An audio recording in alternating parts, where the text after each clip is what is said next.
to Knucklehead Comics Tuesday. It's fucking Tuesday. We got Lay in the building. We got Cap in the building. Cabs can't make it tonight, but he's here in spirit on Lay. My man, just chilling, brother, chilling. What's up, Cap? How you doing? Doing pretty good. Is that and the father goes shamefully? That's my son.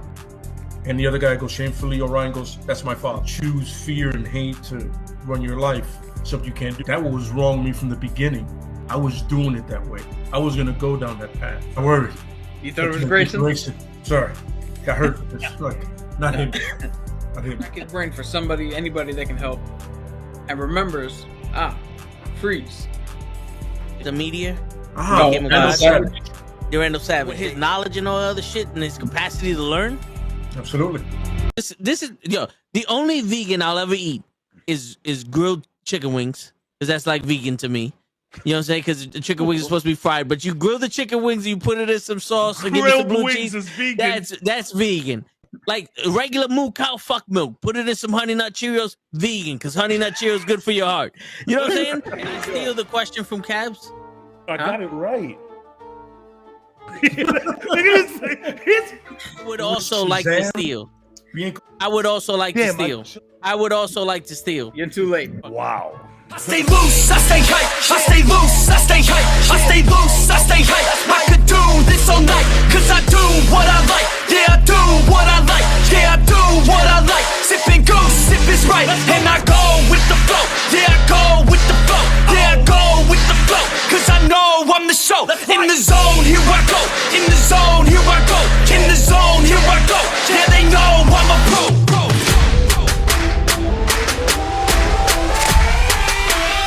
Let's go, let's go!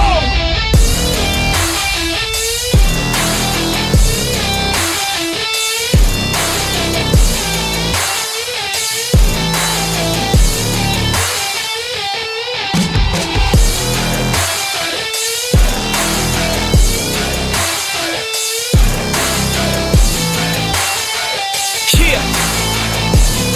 Let's go! Here I go, I get lit, I get hyped for this shit. That's right.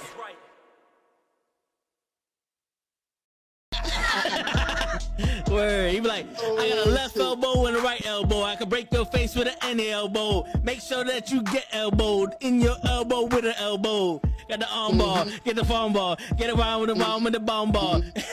Daddy's gonna take you to Jersey Shore. Yo, it's fucking Tuesday night, and you know what that means, baby. It's fucking Knucklehead Comics in the building. I don't want to hear shit. What's going on, guys? We got Cap at Law, and we got Lay the Punish in the building. What's going on, guys? Chilling. Anticipation. We're chilling for the most part. I hear that, brother. I hear that. It's fucking Tuesday every way we look. You know what I'm saying? Absolutely. Everywhere we fucking look. But it's all On good, the though. other hand, I'm in a massive amount of pain. I had to get a flu shot and blood drawn, so needles poking me all day. I'm damn near incapacitated. Word. Now the real Cap, felt like Word. after all that. You know what? Good. Look, I was gonna say, if I wake up tomorrow 6'6" and ripped, fine. I'm fine with it. Sure. Yeah, it's funny. Maybe because in the movie they make it seem like it was one dose and like it real fast. That's not what happened. Absolutely not. It took a minute. It was a process. You know, you're like, oh, whatever. No. It was a lot of trial and error, bro. Yeah, I'll tell you right now, if I wake up 6'6" and ripped, first thing I'm gonna do is go out and fondue. Word. You guys, dude, that's just bread and cheese, man. I don't know if you felt like shit, but that's just bread and cheese, dude. You're buying too much into it right now.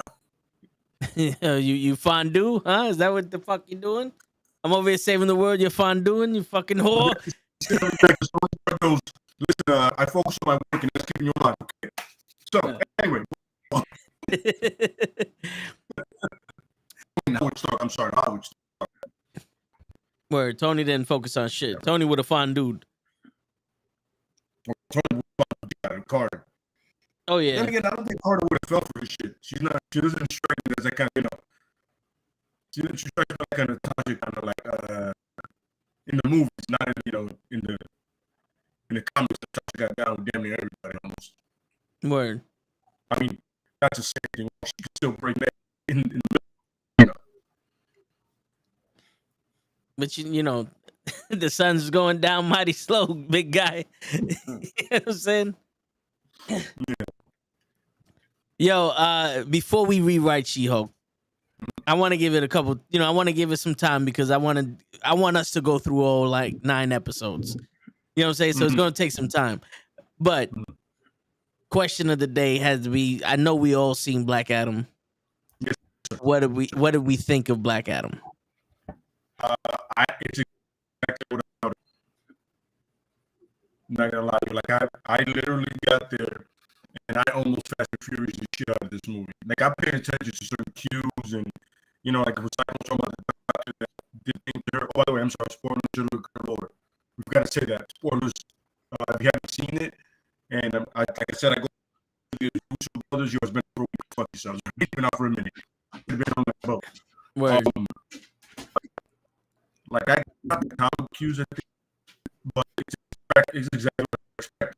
I appreciated the fact Rock didn't have like lines. He had like almost an Arnold script, The story was up to everybody else, not necessarily him. Yeah. You know what I'm saying? And I felt like Pierce Brosnan should have been in there way more.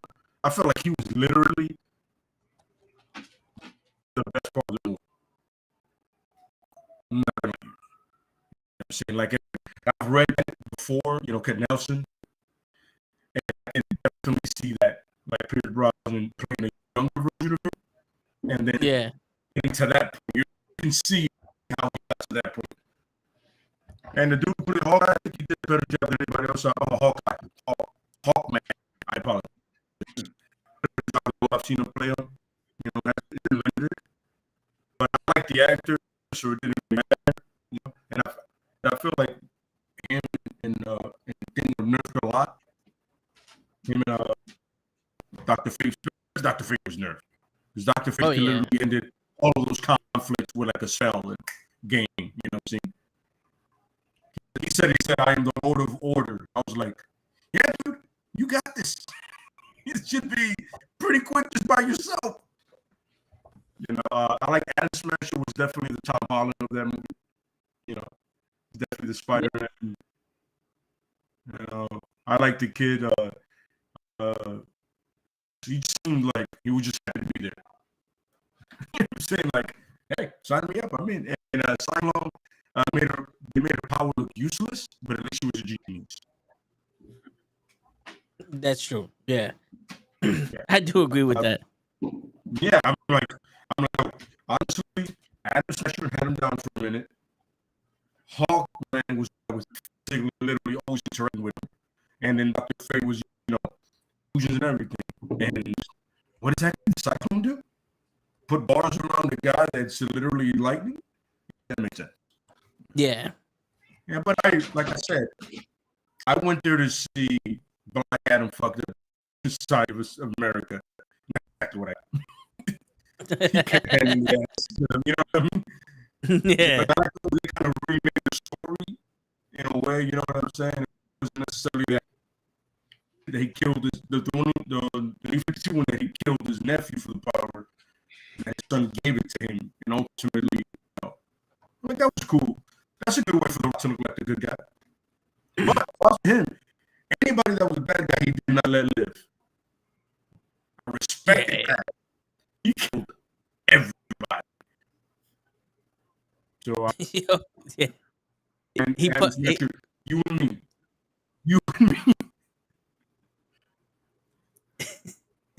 Every time Cap saw that part, he was like, "Yo, I just think I lay." Yeah. You win eventually. Oh, but also good that they had that little Adam Smasher, Black Adam thing going. Because if you read the comics, they have like first it was a hate thing, then respect each other. He was like, don't push it. All right, my bad. Sorry, I apologize. But yeah, no, like I said, almost Fast and the Furious-ish. It was cool. Yeah. Like honestly, amongst the DC movies, I'm not gonna put it with Wonder Woman. I'm not gonna put it with Shazam. I'm not gonna put it with anything like that, or even the 17-hour Snyder cut. But it's like it felt like Ant-Man, but with some importance to it around it. You know what I mean? Yeah. Yeah. All right. That's what I got. Cap. My review is Thor: Love and Thunder. The remake was awesome this time around. Leia is absolutely Hawkman, 100%. The best part of this movie is I like the fact that they went out of their way to turn around and go, no, no, no. To us, he's the hero. You guys are the fucking idiots. And every step of the way, it made it harder and harder to like the Justice Society of America. And you were on Black Adam's side. But he still wasn't like, he still had a little bit of the, well, let me, let's go through this journey first. Yeah. The ending I don't quite get,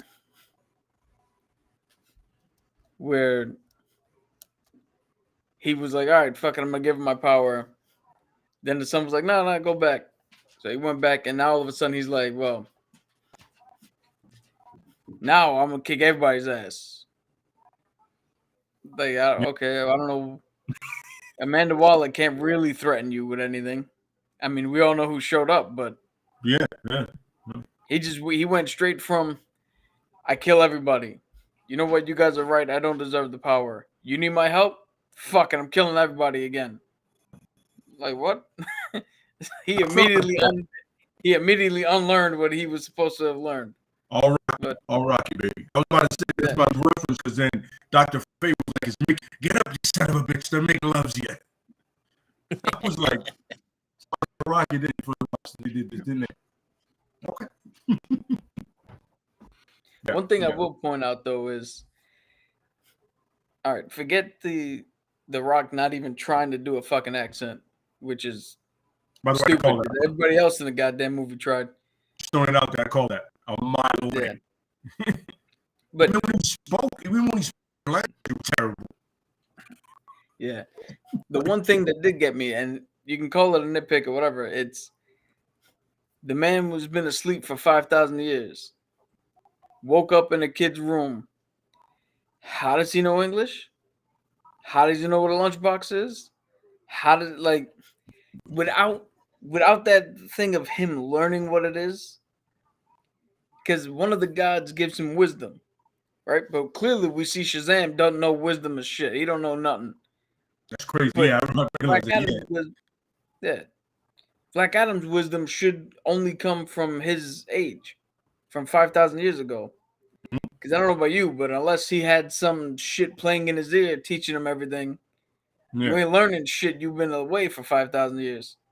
Absolutely. Yeah. So it just had they had done something, or like Dr. Fate, like he had just woke up and only spoke that language, which I don't know if it's Egyptian or if they made up one of the things, but if he only spoke that language and then Dr. Faith changed it so he can understand us and we can understand him, then I could see, all right, he didn't have an accent because Fate didn't put an accent with it.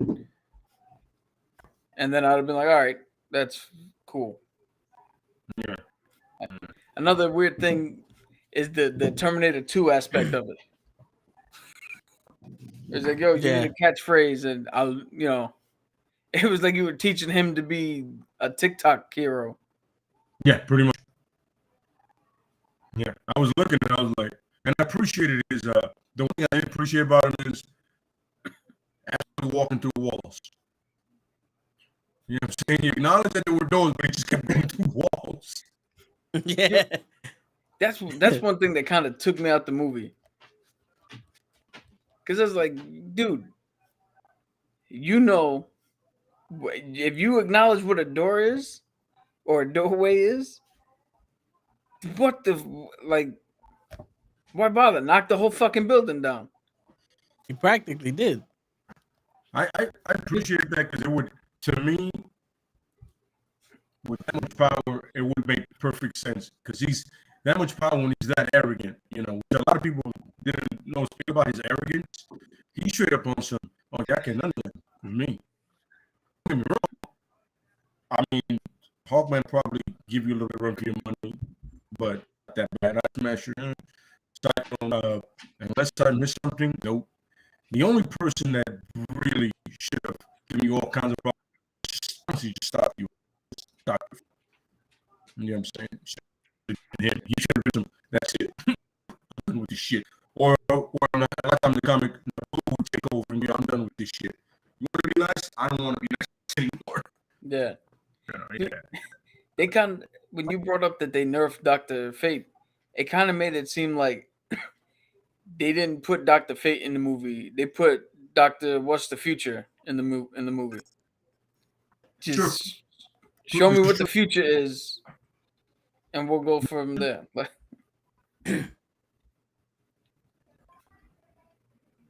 I'm done. You can. All right. I was waiting for the scene. Shit. Well, I liked it. You know, like I said, it's not without its flaws. The kid was annoying as shit, but you know, it wasn't like the kid was so present in the movie that he could take over the whole shit. But I like the fact that The Rock, even though he didn't give us an accent, it wasn't Hobbs who's watching. It wasn't The Rock from fucking WWE. You know what I'm saying? Like, this was his version of Black Adam. Like, this was the closest we'll get to a separate character from anything else he played. You know what I'm saying? Yeah, like, with a smaller script, it gave you that feeling. You know what I mean? Yeah, like it was a simple, small script. Like the longest thing he did was explain what happened with his son.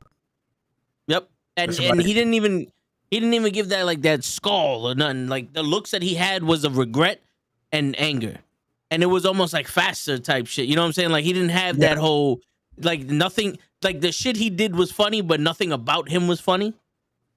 You know, like he didn't come out just trying to be like the fucking Jumanji character from that movie with Kevin Hart and nothing. Like he left the comedy to the situation. You know, my man was like, I waited until you got there to drop him. I knew you was gonna save him. I didn't kill anybody. Like to me, I was the only one that chuckled during that. It's like, okay, I get it. Just, fuck it. You know what I'm saying? But I do like the fact that they did that little twist because in my head, I was like, there's no fucking way that this little kid is gonna be The Rock after we just saw The Rock's. And I'm like, all right, so when is he gonna take this power from the kid? But the kid disappeared, so it's not like he can step in front of the kid and take the power like he did in the comic, like they mentioned. So I'm like, okay. And then the kid gave him the power. So I'm like, all right, the kid gave him the power, which makes sense. So you don't want your father to die.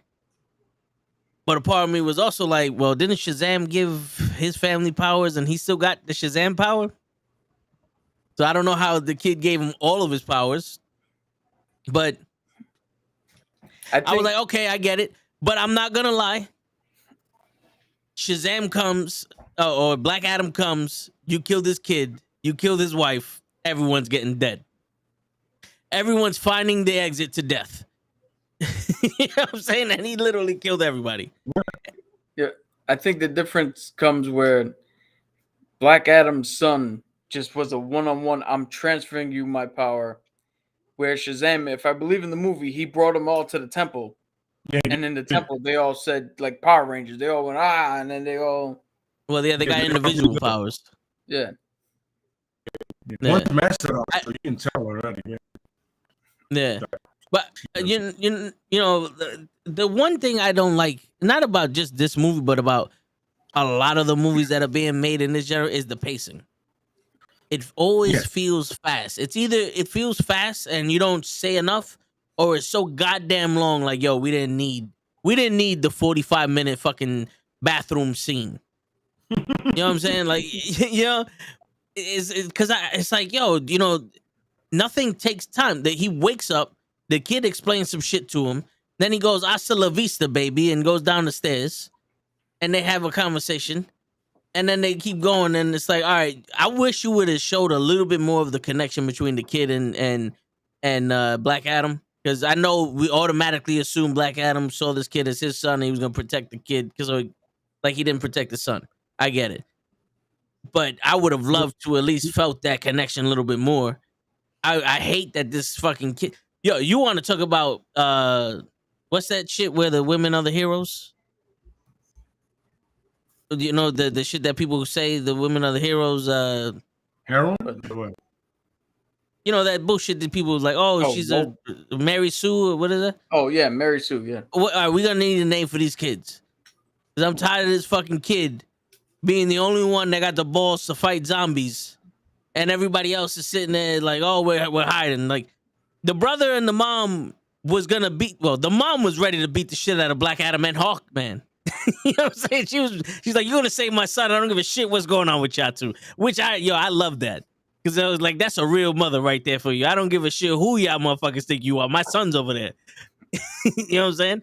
But like, honestly, like you're telling me that this little fucking kid, you know, is gonna inspire everybody? Have you ever seen a kid that inspires people? Yeah. You know, pretty sure Jay-Z and his company should sue because of The Rock. Word. Yeah, I saw that shit, I was like, I'm sorry, did I miss where this is a Jay-Z movie? Where's he coming out from? I was thinking Diamond Dallas Page. Yeah, right. The thing is, you know what it is? I saw this. If I would have seen this, that's DDP. Yeah. This, Yep. Yeah. Because he has that album cover where he's like this. Yeah. So I saw that. I wonder if Jay-Z is part of the production. Oh yeah. Shit. I mean, I wouldn't be surprised. I kind of said it, and everybody was like, I was like, oh, okay. I want to see that. No, yeah. But go ahead. Finish. No, but the thing, like Hawkman and Dr. Fate, that little dynamic, I think that would have been cool. I think it would have been cool to expand on that. Like we're getting fucking Atom Smasher and the Color Run chick, fucking hitting on each other. That's true. Yeah, she looks like the Color Run commercial. Yeah, and I'm like,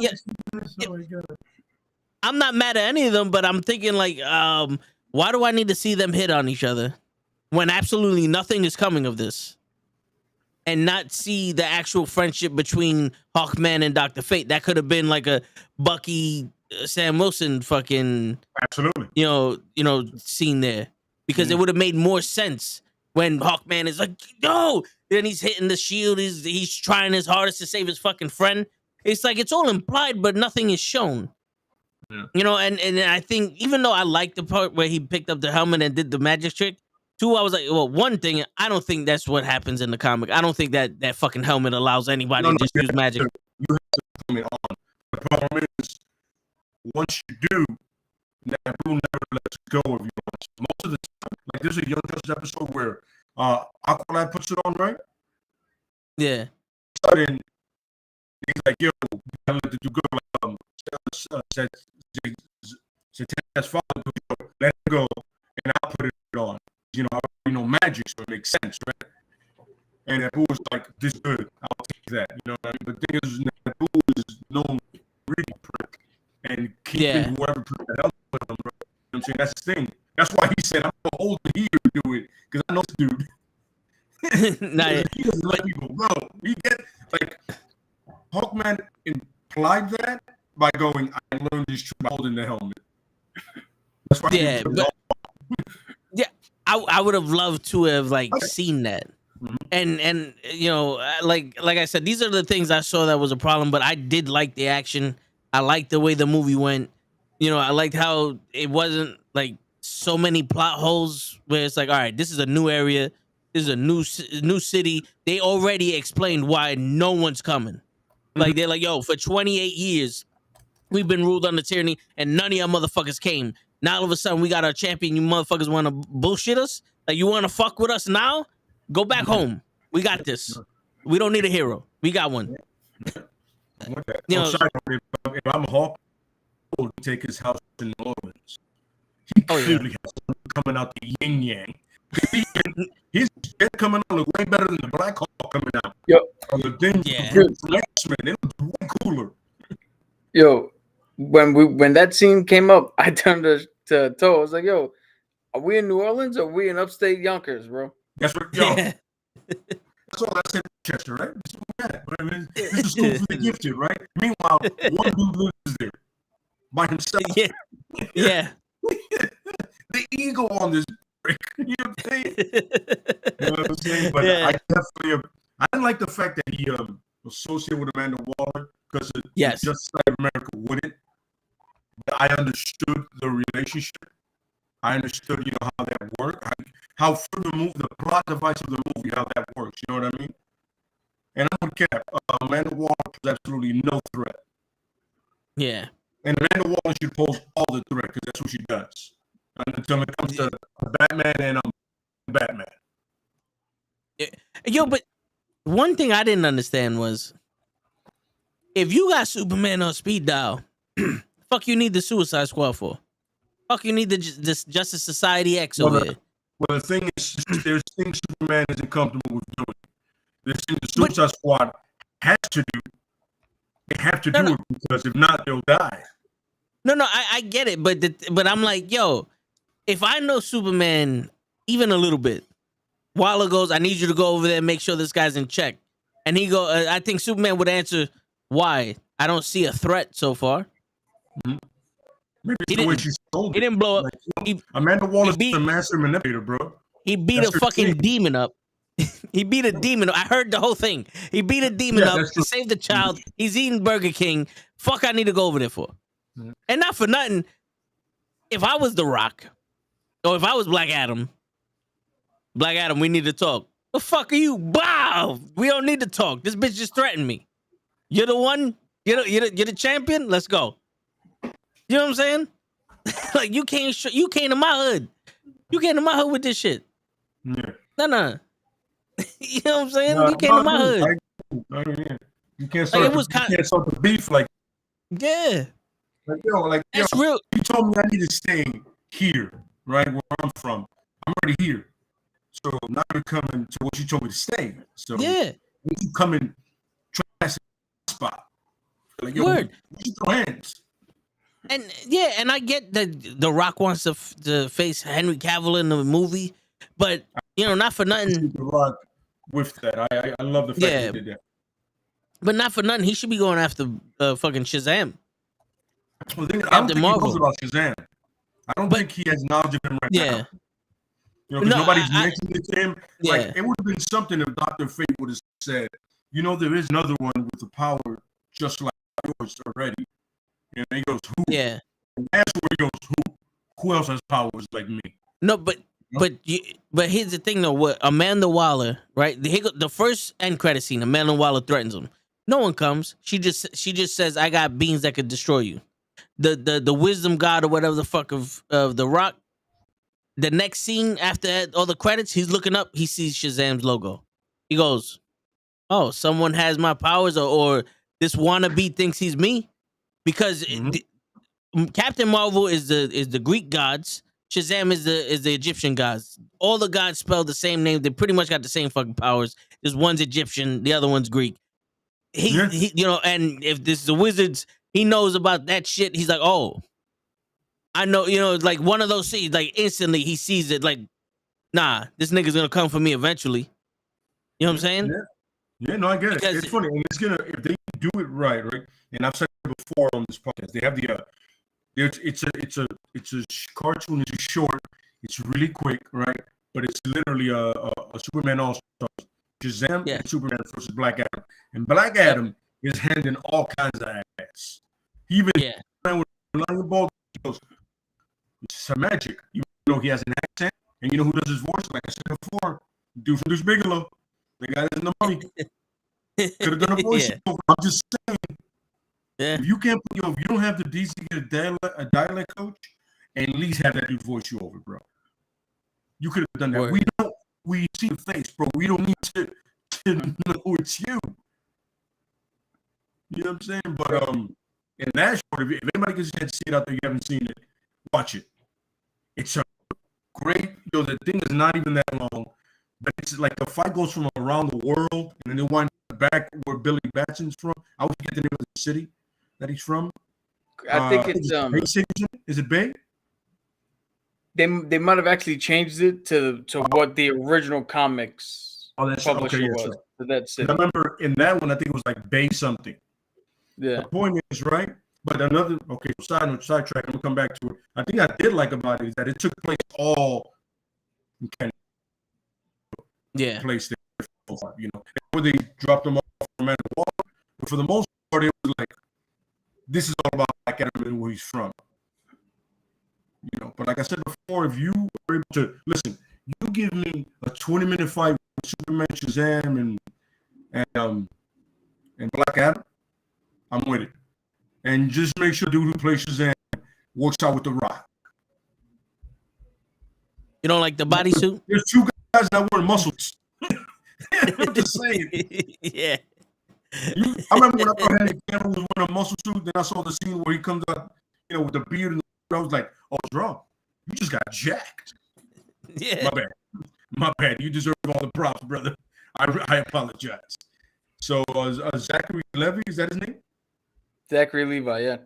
Levi, that's good. Same. Yeah, definitely. Start. The Iron Paradise. I'm pretty sure the Iron Paradise will be open to you, bro. and he's really like a tall dude anyway. You know what I mean? So I don't know. Oh, so in the DCEU, they just put him in Philadelphia. It's on Philly. Yeah. Okay. In the movie. So I would have called it the armpit of America.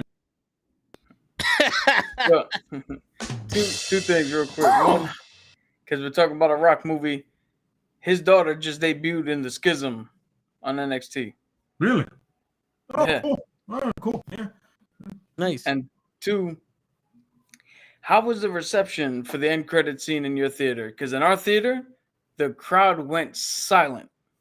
Yeah, It's it was like, not even Joe reacted. Yeah. There was a bunch of kids there, and little man with us loved to see Henry Cavill. They were like, "Oh, it's Superman!" And one kid goes, "It's Henry Cavill." I'm saying, like, okay, but every adult was like, "Yo, but the Rock." One dude, you heard him say it out loud. The Rock fucked it up for us. Yeah. I was like, I'm just happy to have Henry back. I smiled when I saw him. I'm like, yeah, cool. For adults, they were like, "Well, we need this already." Had you shut the fuck up, it would have been dope. No, seriously, yeah. I read a report that that The Rock, on purpose, fucking spoiled it to make sure ticket sales were a little bit higher. My man, but like you said before, I'm going with Cat. Trust the audience to word of mouth it. People like, yo, listen, you got to stay for the mid-credit scene, bro, and the end credit, but you got to stay for the mid-credit scene. Why? Just stay. Just stay. And all of a sudden, people you pass it on. The Thanos thing happened. So, yeah. You'll see it eventually, except for that one dude in the theater. Was that the thing? Motherfucker just said that was the thing? First time you see Thanos was like with the nutsack chin. Yeah, the thing's purple. You didn't know that, Lay, in the MCU? They made him purple. You made him purple? Grimace all of a sudden? But yeah, anyway. Before we move on, there's other big news. Henry Cavill is officially back, which he made the announcement himself, not just for the one scene, but officially Superman again. Sure. And James Gunn and Peter Safran are now in charge of the DCEU. Mm-hmm. Yeah, so James Gunn is in charge of the television department, like Peacemaker and stuff that shows to do like that. And Peter Safran is in charge of the movies. So now they have the Kevin Feige. They even have a Kevin Feige for the TV. Like I've been pushing for years for the Marvel Knights, but whatever. Yeah, fuck yourself. Yeah, whatever. Yeah. But the point is, they have the two guys now. They have the two guys now. So It maybe they'll make a Marvel Knights show just to piss off people that like to dance in the daytime. this is true. This is true. This is true. Yeah, yeah. It's true. Maybe we'll get Matt Murdock back in the dark. Oh yeah. Yeah. I'll say this much: if they can in Born Again, if they can just give me one scene where him in his original costume from season 1, the hallway costume, I'll be fine. I don't need it, but I would love to see it. You know what I'm saying? Just saying. Nah, I hear you. Yeah. I hear you. Oh, speaking of James Gunn, also the trailer to the Guardians of the Galaxy Christmas special also came out. Apparently, so did the Ant-Man trailer. The Ant-Man one is, I'll tell you this much right now, and we spoke about it on our podcast. We spoke about it in our group. Ken, man, he looks legit, bro. Like somebody said, "Oh, look, it's a comic book. Let's make him just like that." Somebody paid attention somewhere. Nice. I'm with it, man. And Kaz is correct. He does seem very menacing. You know what I mean? Yeah. Although, he was way more menacing in the trailer they showed at Comic-Con. Okay. Because there's a. So, did you see the Ant-Man trailer? I didn't see nothing. Mute it real quick.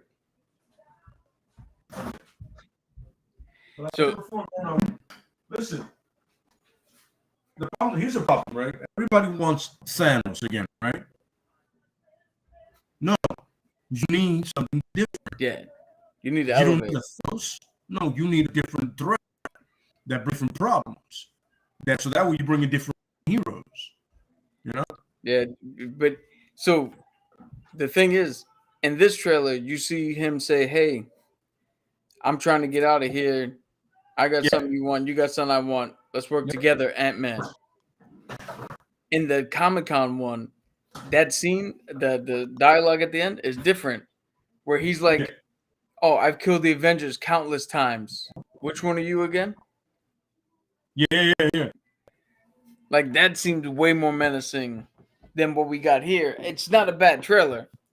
I mean, But compared to the one that came out of Comic-Con, this is a little bit lighter. yeah, maybe somewhere down the line. For an Ant-Man trailer, this was a serious one. Like it started off like every typical Ant-Man trailer you've ever seen, but then all of a sudden it got darker slowly. You know what I mean?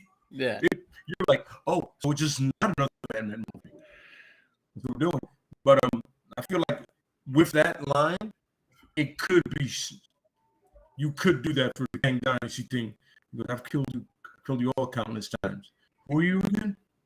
Yeah. And it's somebody like Kate Bishop, you know what I mean? Or somebody like that. You're like, who are you again? Like when Tony said he goes like that, never trust a Stark. Who are you again? He's Ant-Man, he don't know you. I mean, he knows Hawkeye, he don't know you. Yeah. You know what I'm saying? Yeah. I mean, we'll see. I like the trailer because, like I said, it took that shift. It started up here, bubbly and light, and then it just said, nope. So we're not going to be excited, but nobody's going to think it's lighthearted anymore. Yeah. I had not had prior knowledge to the Comic-Con one, then I would be right there with you. Be like, yo, this shit looks like with Black Panther and now Ant-Man, it seems to be trending back up in the right direction now. It's funny, Gabs led the charge, but we spoke about it. Like, yo, give me some more Soldier. Give me some more Civil War. By the way, both American movies, you haven't noticed that. Throw that out there. Give me more. Listen, you had your fun, right? Thor, Love and Thunder. I'm saying it, Thor, Love and Thunder. You had your fun. It was cute. That's over. All right? Yeah. Now it's time to get down to the gritty. This dude is supposed to be as dangerous as Thanos. That's where we need to go. And we need to do it fast. You know what I mean? But yeah. This guy, I would argue that this dude is even more dangerous than Thanos, because Thanos needed the time stone. This dude is the time stone. Hey, there you go. Yeah. And I mean, no, you were saying, oh, sorry, go ahead. no, and there's multiples of him. So And you that's might my not thing. even, you might be getting through one of them, and then 4 more show up, not just Because one look, from like the 2018. time the Council of Kang, as we Capsule lovely put it before, you know, it's like, all right, one is a problem. What do you do with 7 more? Yeah, And you killed the nicest one. He told you, like, yo, I'm really the kindest one. Like, yo, deal with me, and you be all right. The other dudes, they just get worse. You know what I'm saying? So yeah. Like, and funny thing is, I was telling you guys that, you know, this dude is playing all the villains now, Jonathan Majors. I mean, he did the Creed movie, and I was like, yo, if he's anywhere near what he was in that one, because I was like, shit, I know he can't fight to save his life, but I'm afraid of him right now. dude, I thought he was getting big for Thanos, for Kang, but he was monstrous. Remember, he has to be. Michael B. Jordan's a big dude, but he has to be bigger than him, because he's older than him in the movie. You know. So, yeah. Do we think they're gonna swerve us, and he's gonna wind up being what's his name's son anyway? Mr. T. Reed Richards? No, Mr. T's kid. Oh, I hope he is. I would love to see that. Like, oh, what's your father's name?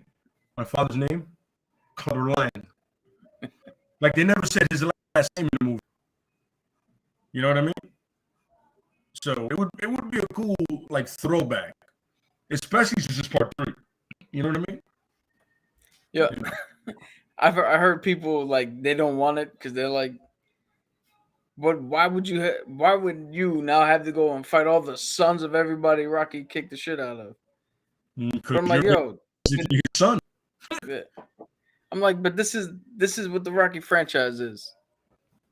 You've already made the same fucking films again and again. Like, yeah, absolutely. Except just running in Philly with kids, you run in Philly with a bunch of motorcycle guys. Yeah. Yo, what if he's I don't think it'll work, but you know who they should bring back? Spider Rico's kid. Who? Spider Rico? Oh. Really?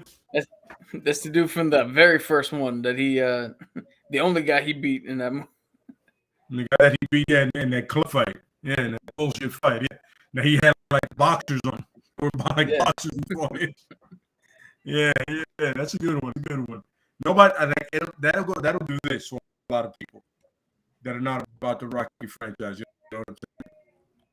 Hey, dude, that works. I mean, it works twofold then. Fun, but you know, people are stupid, so I'm not gonna do that to them. No, but that works twofold. For everybody who knows, we get a nostalgia pop, and for whoever doesn't know, they get what they think is a brand new character. Mm-hmm. I mean, in all reality, the son, like Drago's son, was a brand new character. I'm just saying, the dude was literally somebody we never knew. We didn't know the actor either. I'm saying, they're new characters, but we just associate one of the people, so that's you taking that step back. That's not the maker. Oh, that's his son, or that's his nephew. Yeah, it's his son. I don't you notice that. Yeah, like I said, should be interesting. I did like the trailer, and I can't wait. You know what I'm saying? I read a rumor somewhere online, and nobody jump on it or get mad. I'm just throwing it out there that Amazon is really trying to get Invincible become an actual movie or series in live action. But the problem is, they want to get into season at least 3 of the animated one before they go over. Yeah. But Isn't that just repetitive shit? Because it'd be just the boys and then the boys again. Brother, you ain't saying nothing that I was thinking when I read that. I was like, but you got that. You got the boys. Yeah. But they want to do something where I'm feeling they want to do something. They want to cross over Omni-Man versus Homelander, and we know how that's going to go. Yo, Homelander's going to get kills Homelander with no problem. That's not even a fight. You know what I'm saying? Yeah. You know what I'm saying? I mean, it should be interesting, though. Oh, fun fact, they started filming The Boys next season, so there's a fan of The Boys. They started filming it, so there you go. Okay. Should be interesting.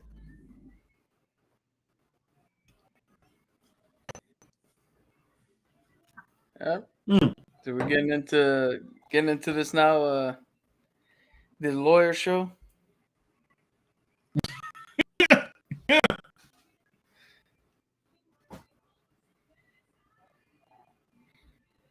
Okay, so this is something I forgot. I wanted to bring this up, right? Because I was like, I usually don't take notes of just random shit, but this one hit me. Oh, here we go. So we have Moon versus Ghost Rider after season 2 of Moon Knight. Like I said, the green light season. By the way, I don't know how Moon Knight get lit, but She-Hulk did it. Whatever. It's not for me to decide. I'm not higher up, but I would literally end season 2 of Moon Knight with Jake, full Jake is Moon Knight, right? 100%.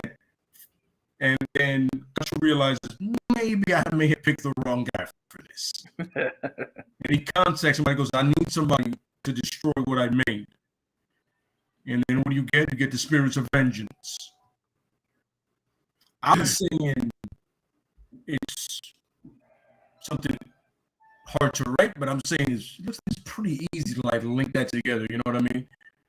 With how you talk to another god or something, it's like, listen, I fucked up, and I just realized it. So can you help clean up this mess? And then so you get Ghost Rider, whichever Ghost Rider tickles your pickle, you know. You know what you could do. You can have Jake try to make a contract with the devil to be the Ghost Rider because he became so obsessed with the Moon Knight shit. And Steve and Mark go, no, we're not doing this. And the devil turns around and says, no, you can't fuck with me like that. And then he sends the other Ghost Rider at him. He's gonna vent, you know what I'm saying? Like there's a missile like that. And then they have to worry about how to stop Jake from being stupid and then, run away from the fucking Ghost Rider. Yeah, I agree.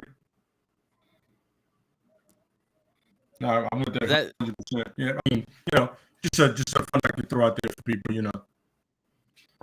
Could be something to be done. And then it leads to the Midnight Suns. That's your ultimate end goal. Word. Yeah. Hopefully Blade gets done. You know what's funny? In the comics, it's Midnight Suns, SON. But for the video game, they had to put it SUN because they added women to the team. And they didn't want that weird fucking, why is it Suns if there's girls? They was like, nah, now it's the Midnight Sun. Yeah, well, fuck it. I mean, whatever, man. Yeah. So let's rewrite She-Hulk. She-Hulk. Sorry, I couldn't get it out, Josh. I'm just pissed off.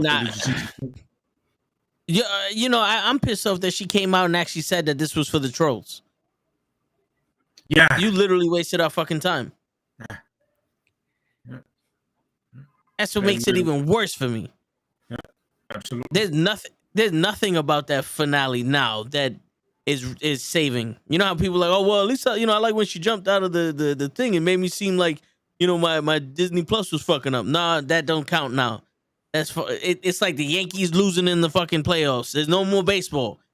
The minute you said that this shit was literally the fuck with people that don't even watch your fucking show, this show is trash. 100% trash. Everything you ever did about it was trash. The people who thought about it was trash. The fucking comics that came out of it, trash. The fucking Hulk son, trash. Yeah, that shit threw me off. I was like, what? Yo, did you see the concept art? He was gonna Yeah, be shit. like an emo kid Yeah. with like Yeah, a flock I of was like, yo, seagulls fucking thing. Do you guys know anything about Scar at all?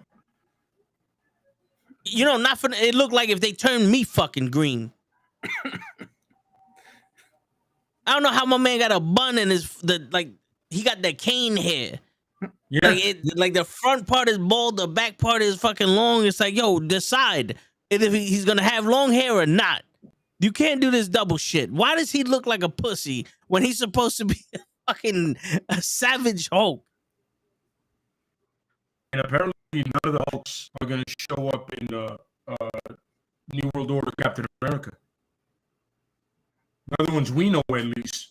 They're going to be brand new Hulks that they're making up, I guess. Word. So it's funny because you from Captain America New World Order and spring into World War Hulk, and every possible way you do not discard shit. Yep. Well, to be honest with you, I'm starting to think that She-Hulk is not a part of the MCU.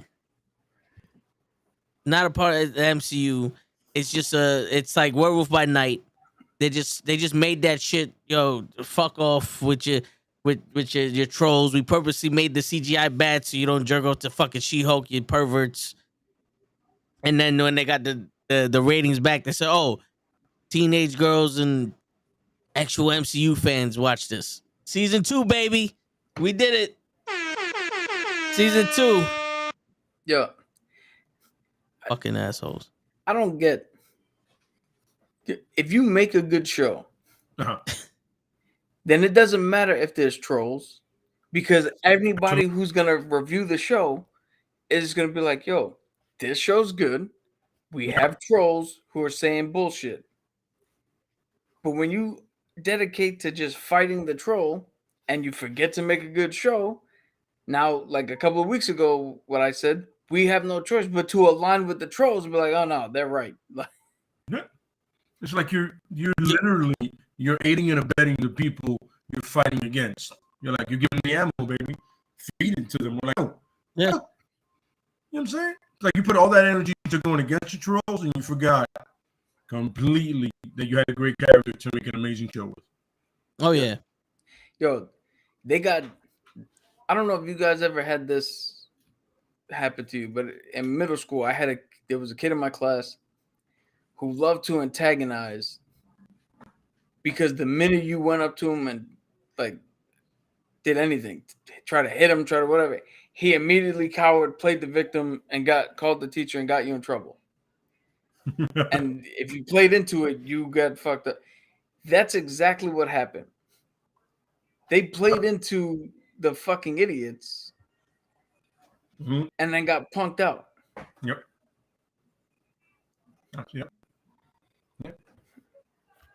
And you know what's funny about there were certain points in a lot of those episodes that they had a glimmer of having a good show. Not all the episodes. I gotta say, other than that, I want to say 6 or 7 of them had a moment where you're like, yo, maybe this is where they turn it around. And I know we all for that. Like there's a scene where you're like, yo, maybe they're gonna get it right. And they shit the bed, with probably the worst diarrhea you've ever seen. Yeah. That kind of shit was that the horrible. smell never goes away from the room. Yeah. Yeah, it's trapped in your nose and shit. I want to, before we start rewriting, just think of this, guys. We started in episode 1 with Jen obsessed about Cap's virginity and telling Bruce, oh yeah, I know yoga. That's how I got this nice ass. Then we ended with Jen looking at the camera and go, oh, Hulk smash. And sometimes I smash Matt Murdock. We started with a confident Jen who made jokes and did all this shit. We ended with a confident Jen. But in the middle, somehow, we had to go, no, she couldn't have been confident throughout. We had to go, oh, let's get that journey. She's a piece of shit, and then back up to the. Well, I don't know about you, but there's not a story in the world where, unless you're talking about Thor, there's not a story in the world that's good that starts off with, oh, look how good this person is. Nope, they're shit. Hey, and look, they didn't get better. They just got back to the fucking place we started with them. Yeah. Mm-hmm. It was like if they would have ended the series after the second episode, this probably would have been the best fucking option they had, the best She-Hulk season they would have ever made. Yo, 2 episodes. If that's they would it. have did 1, 2, the Daredevil one, and the finale, just those 4 episodes, it would have been great because we would have gotten to the finale and been like, yo, none of this shit makes sense. What the fuck's going on? And then they do that, and they were like, okay. Yeah, and But she's still the same gen throughout those episodes. Yeah. Which makes perfect sense. And also none of the shit made sense for her fourth wall breaking. None of it made sense because she's she's like, doesn't this seem like it's supposed to end? And then she alters the other shit. Like, why wouldn't you alter people showing your sex tape? How about this one? You know what the problem that is? That when you have Deadpool doing such an amazing job of it, Ryan Reynolds, right? It's not hard for you to separate yourself, but it's almost in the sense like you almost parodied whatever he did. You know what I mean? Like you literally said, all right, I see what he did. I am not gonna checkmate you. I am literally gonna go back 10 steps and not be as good as you at it. I'm like, it was perfect. You had a frame of work that made sense. Like when he started with, like, I know whose balls would have to follow to get out of the movie, right? Yeah. That's how you do it, right? How you do it. Then all of a sudden, she started off good. And then all of a sudden, I'm like, stop looking at us. I don't care about your opinion. Yeah. Folks, just be there. Yo, you know what? Instead of talking to us, be a better lawyer. I know we're gonna rewrite each episode, but a thing for the way it currently was, had episode 8 ended with the video shit, and instead of her looking at us, her turn around going, wait a minute, what did, like, this is what the writers do? And then she broke out of the Disney Plus shit, and the episode ended there, and the next one picked up and did the rest. Yeah. Then it probably would have been a little bit better. I agree. I completely agree.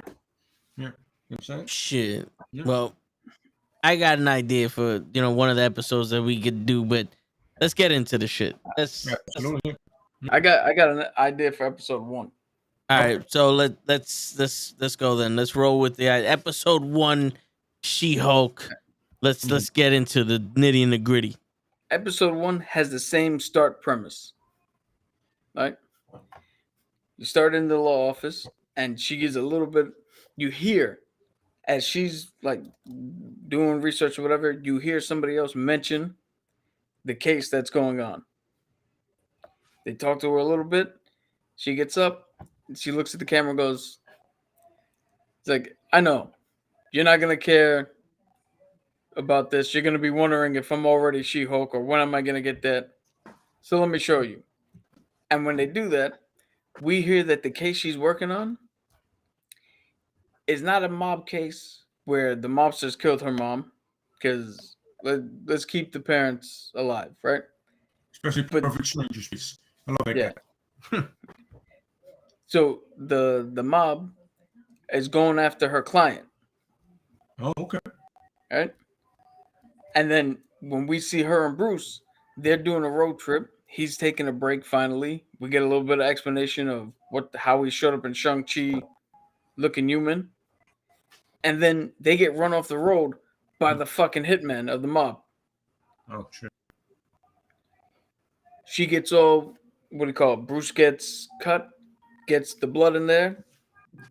He fucking hulks out, deals with the guys, and then has to take her to make sure she's all right, to make sure this is all, everything's going on.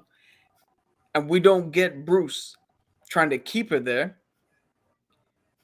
We get Bruce, like, at first, Bruce is like, well, I got to keep you because you're a fucking Hulk. You don't know how to control it. But the minute he sees, oh, you're in control, I'm not keeping you here. We got to put these dudes in jail. Because if you're not going to if you're not going to break them like I do, then I got to teach you how to control this shit so that you can go do your thing. And when we jump back, she's already confident. She's already been living with it for a while. And then we see the ending. Like, we see the trial, a little bit of the trial. And Titania is not a fucking super influencer. Titania is somebody who was hired by whoever this mobster is, and I have an idea for who the mobster is, but Titania was hired, and she purposely broke in to disrupt and to bring out the She-Hulk and to take out Jen. Maybe they don't even know she's the She-Hulk because she's been hiding it this whole time. So she just went in there to kill Jen.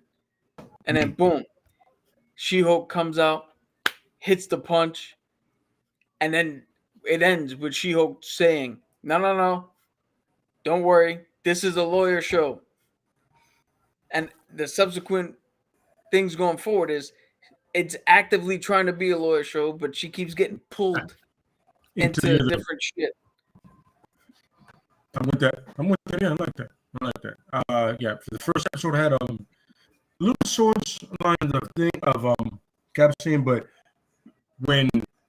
so the case he's working on, it's literally so a superhuman is involved that she doesn't know about, right? So he's literally going to a case.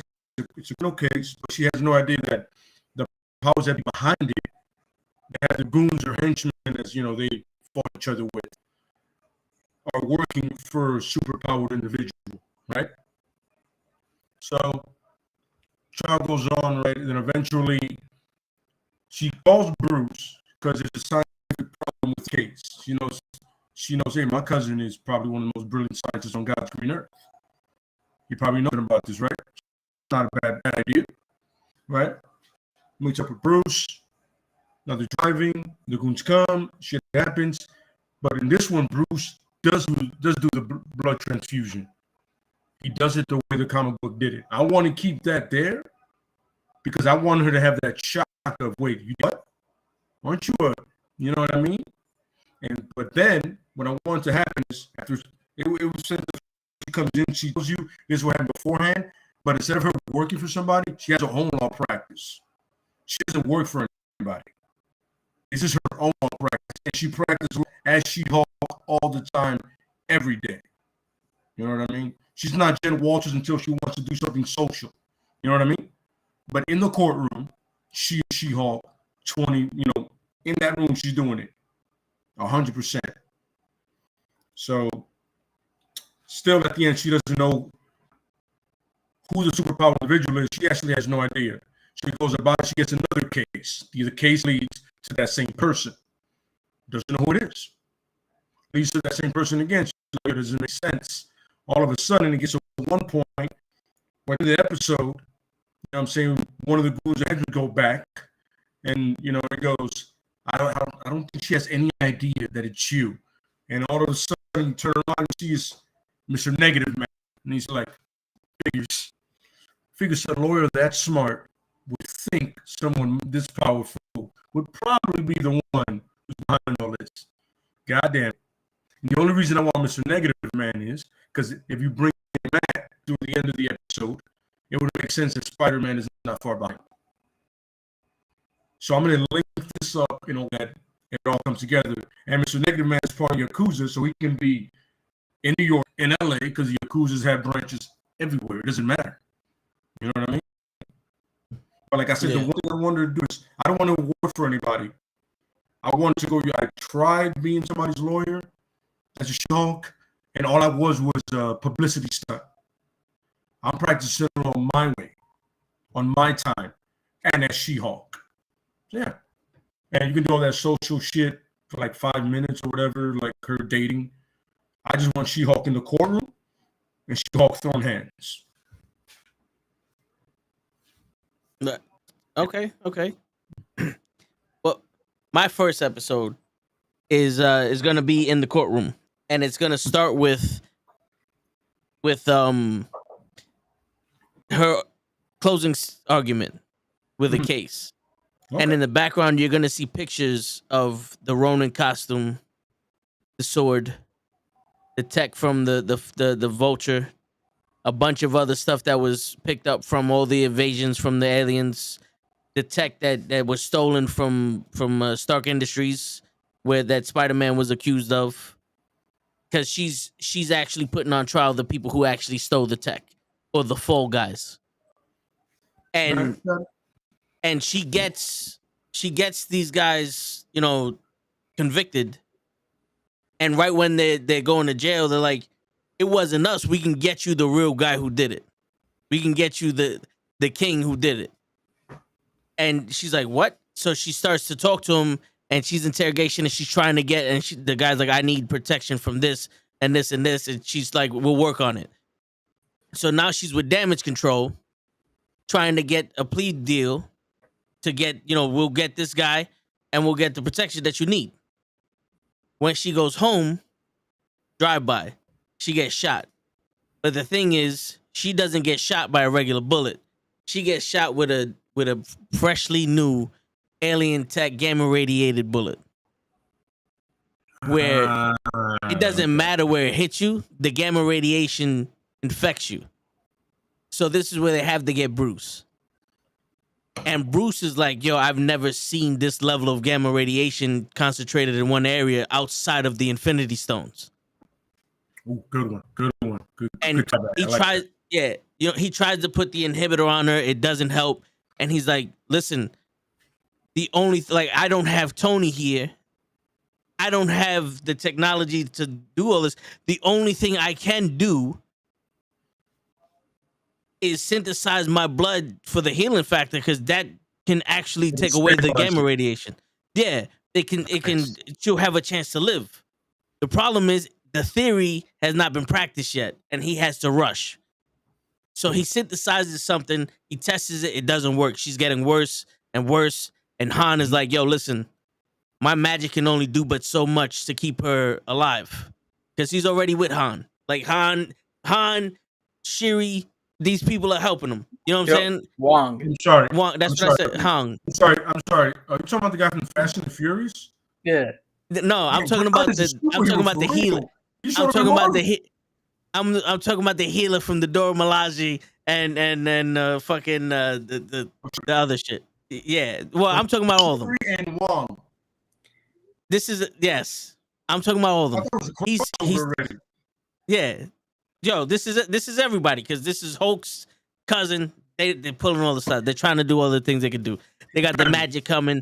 It's family. They got the magic coming. They got the nanobites with the vibranium, and it's like it's not helping. It's actually short circuiting the nanobites or whatever the fuck that Shuri could do, and it's getting to the point where it's like either you do or you don't, Bruce. And he's like, all right, we got an 87% chance that this was gonna work. And he injects her with the blood that's been synthesized, and over a couple of days, it starts to work. And when she wakes up, she's feeling better, and they tell her what happened, and her heart rate starts going. Like, I was shot, I was dead. Like, what? You put blood in me? Like, she's getting nervous. And that's when the gamma radiated blood just starts to explode, and boom, she's turning into the She-Hulk. You know what I'm saying? Like, she's turning She-Hulk, and it's like, the readings are like, yo, all of that poison came out of your body, but now you're a Hulk, and she's pissed off. And that's the way the first episode's gonna end for me. Okay. I'm gonna lie to you. I'll watch both of them real quick. You know what I'm saying? 'Cause Yeah. They both lead to a more interesting next episodes. You know what I'm saying?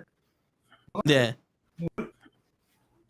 Because I was trying to, go off of like why Spider-Man was acquitted so easily. It's like because they found the real people that stole the Stark tech. Yeah. My whole lead to it was getting a villain that we have never seen before. Oh yeah, no, yeah. And a villain can right away take seriously. Like there's no way you don't take him. First of all, his goons alone, the Yakuzas, everybody takes seriously. Everybody knows there should be some big showdown with Tokyo. You know for a fact that these guys don't fuck around. You know what I'm saying? Seriously. After that, it's a brand new villain with brand new power sets, and they can introduce more superheroes. You know what I mean? Depending on how you go about it. Yeah. And I just wanted her to have her own firm because I think it makes sense that a lawyer that talented in the comics that we know about has her own firm. It makes sense. You know what I'm saying? Yeah. People just come to her law firm just because she's young. Other ones know she's really good. Okay. Yeah, mine.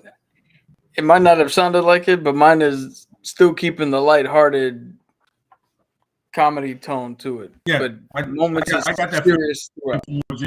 Yeah. I got that feeling from yours. Yeah, I went completely straight up Law and Order S status. people are gonna die. He's like, I made a Punisher show. Yeah, but I feel like in that sense, you have more Daredevil type law scenes with the Punisher. You know what I mean? Where that opening and ending argument and the evidence, it has to be on point because this is life or death right here. You know what I'm saying? This ain't a dude that's immortal fucking over his wives. This is like, if we don't get this shit right, this woman, man, or whatever pronoun makes you comfortable, dies. You know what I mean?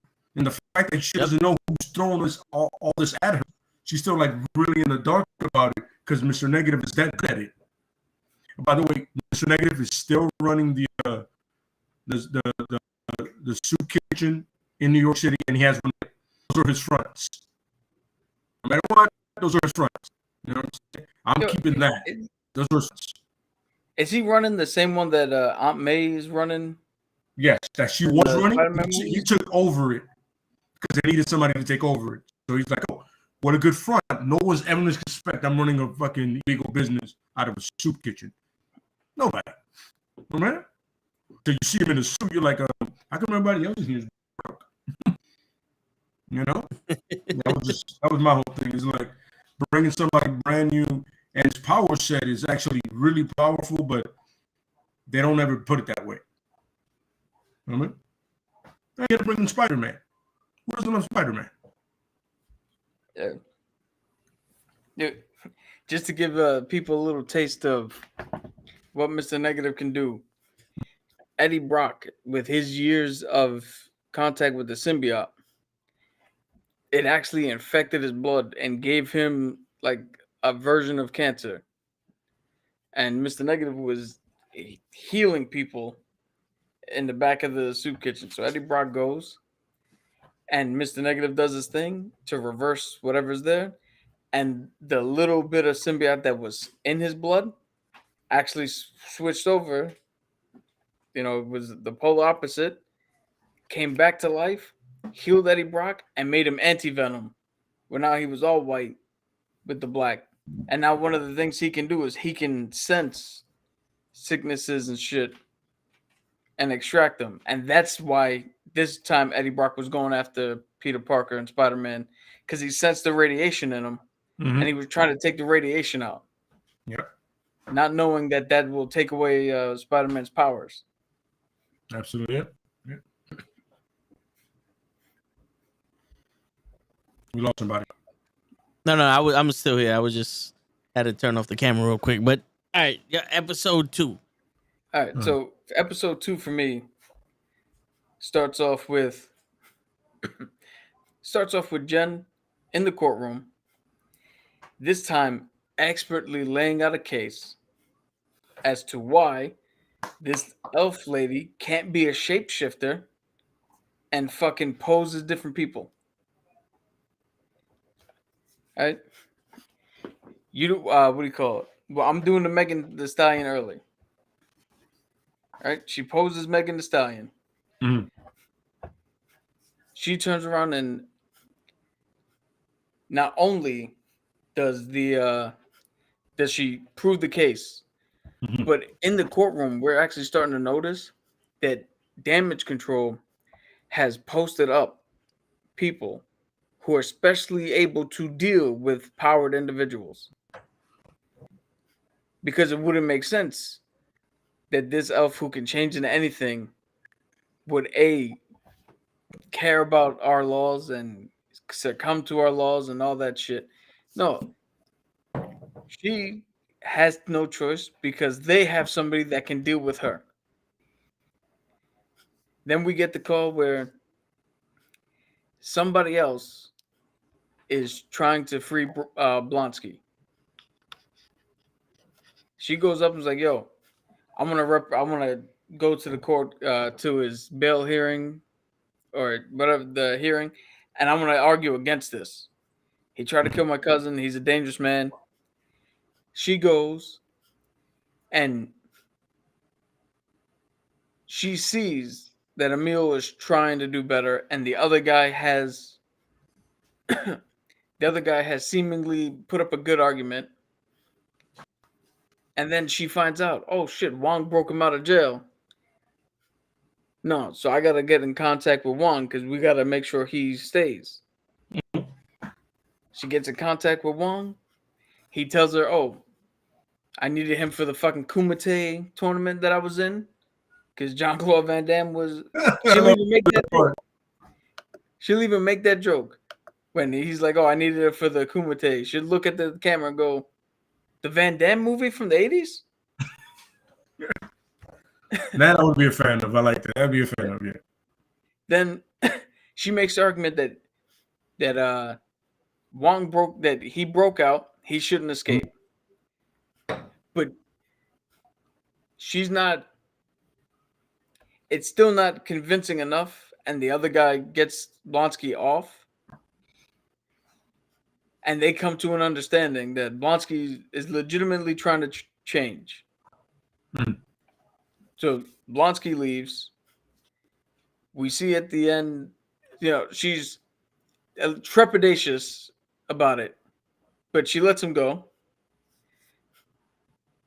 Nikki's like, yo, forget it. I got good news for you. We just got a new client, Megan the Stallion. And they go out to a bar to celebrate. And as they go to celebrate, Megan's out there dancing with Nikki and all that. And Jen's just sitting back.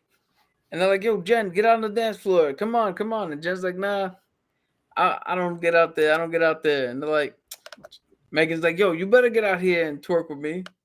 And she's like, nah, I don't do that. But She-Hulk does. And then she turns into She-Hulk. And at a party to celebrate in an appropriate setting, she does the dance. And it's not born out of some weird fucking... It's not played as, oh, this is some weird fangirl shit. It's played out of when I want to get down, She-Hulk comes out. Because that's what the fuck she... I think I'm a huge fan of your cat twerk like 4 times. I'm just saying, I'm gonna go back and watch this. He said twerk. So go ahead. So the ending of this episode ends off with Blonsky talking to someone. And we don't know who he's talking to. We don't ever hear the other person. We just hear Blonsky goes, so the deal is if I keep my nose clean for a certain amount of time, I have an opportunity. Boom. So is that the Thunderbolts? What are we talking about? We don't know. We'll see what happens later on. I like that. No, that's that's a really good one. So my second episode, right?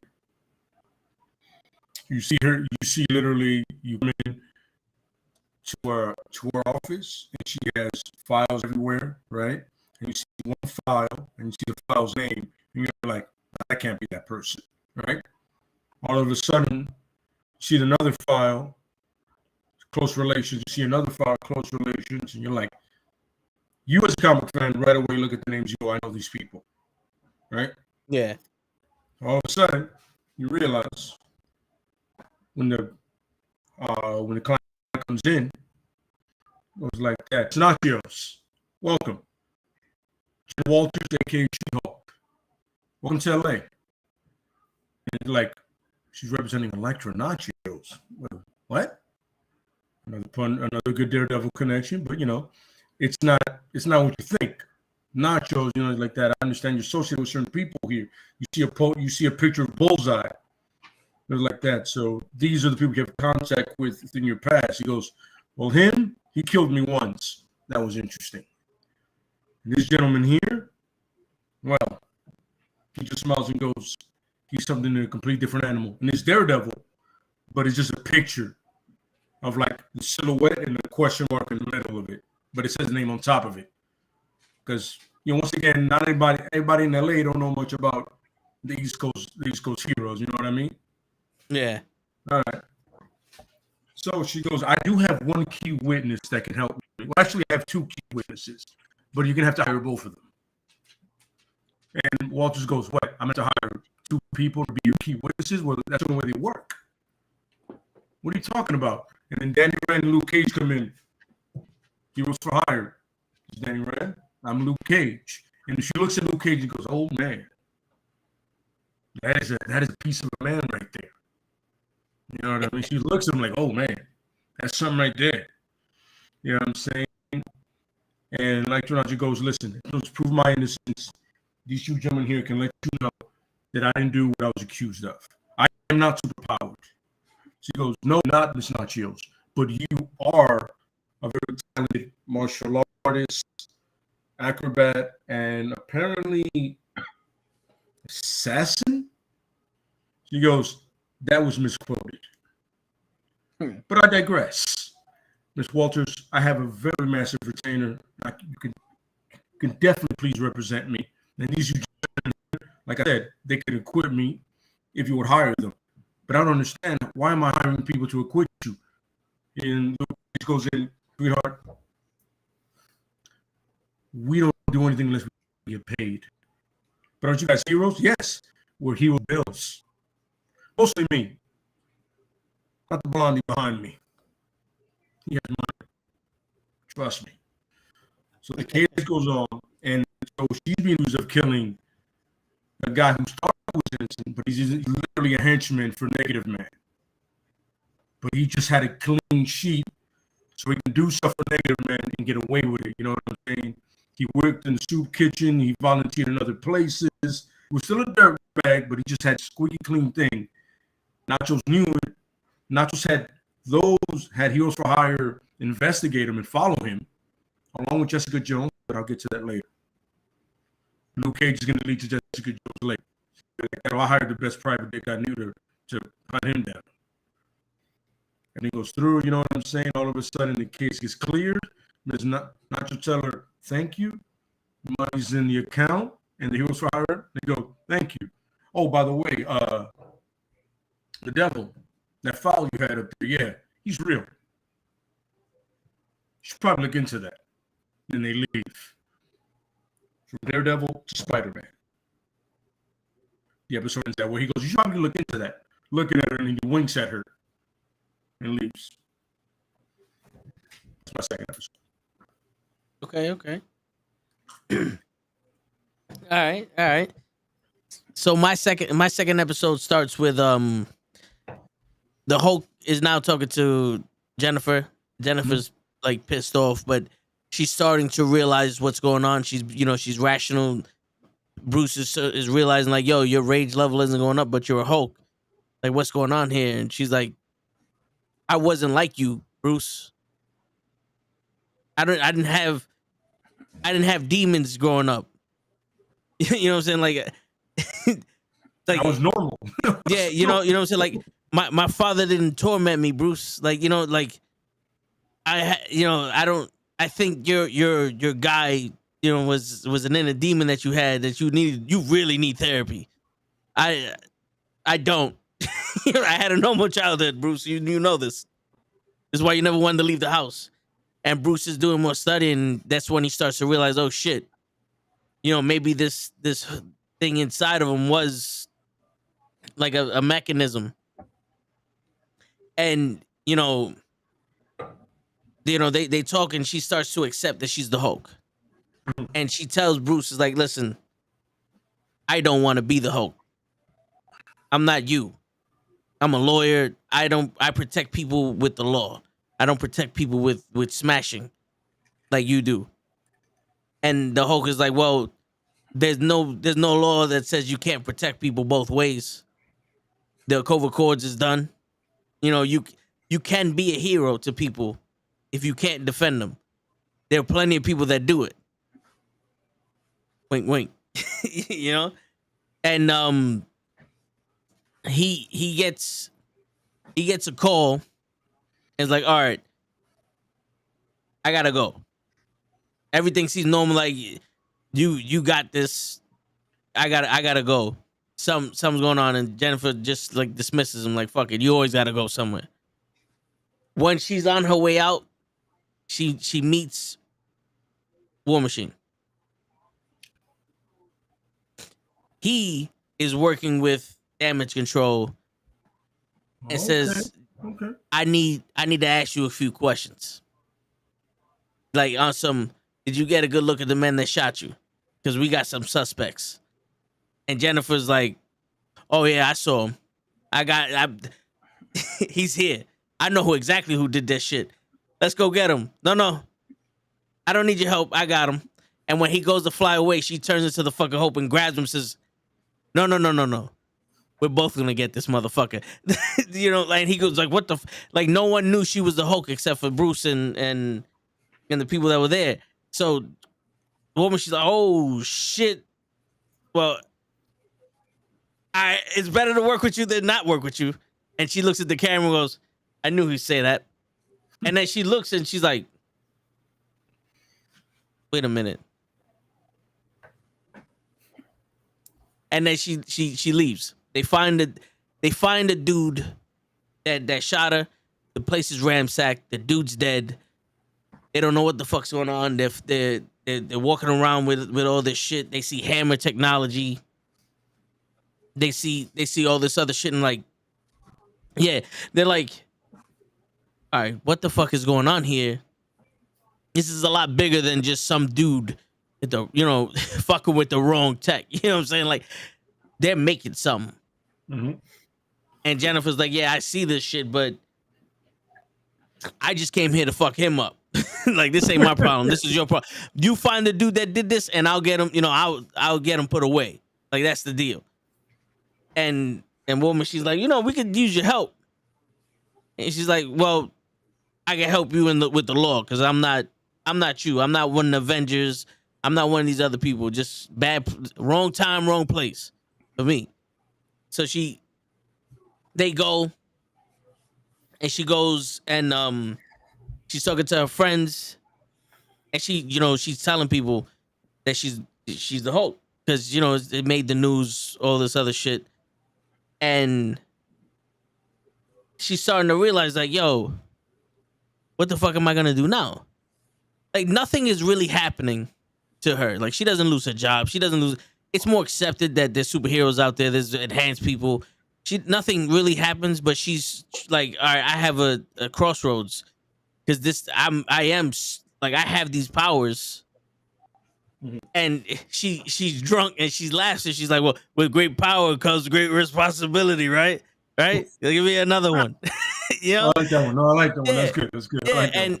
And her friend is like, well, I mean, what you gonna do? Sit down and fucking be sad all goddamn day? And she goes, something, you're right. But I don't like this shit. And then she just starts seeing everything moving faster. She's like, what the fuck? she goes into the future and she sees the point where she's like, all right, I fully accept that I'm the Hulk. And she goes, let's skip to here. Like she's looking around like, let me skip to here. And then boom, it happens. And she's like, wait a minute. What day is it? It's Tuesday. Bullshit, it's not Tuesday. Like she's starting to realize that she can control shit. She doesn't have it under, but she's like, yo, I just skipped all this grief and shit. All right, well, fuck it then. All right, now we good. And that ends episode 2. Cool. I like that. All right. So my episode 3 starts with Jen at her desk, asleep. And Nikki comes in and is like, yo, you gotta stop burning the candles at both ends. You gotta start living your life a little. Like, get away from the thing. There's other people here. Pug can handle some shit. We got Mallory over there. You can start relaxing a little bit. She's like, you know what? You're right. I need a break. I need some time off. As she's leaving, Titania is sitting in Mallory's office. And she's like, yo, Nikki, what the fuck's going on? What's going on over there? And she's like, Mallory's representing Titania, who's now saying that she was compelled to do those acts for the mob. For the mob guy, we still don't know who he is yet. So she's trying to get representation to try to get out from under that. And She-Hulk looks at Nikki and is like, yo, did this bitch try to kill me? Then she looks at the camera and goes, I know I shouldn't say this about my female lawyer, but to anybody else, does Mallory seem like a bitch? And then we cut out to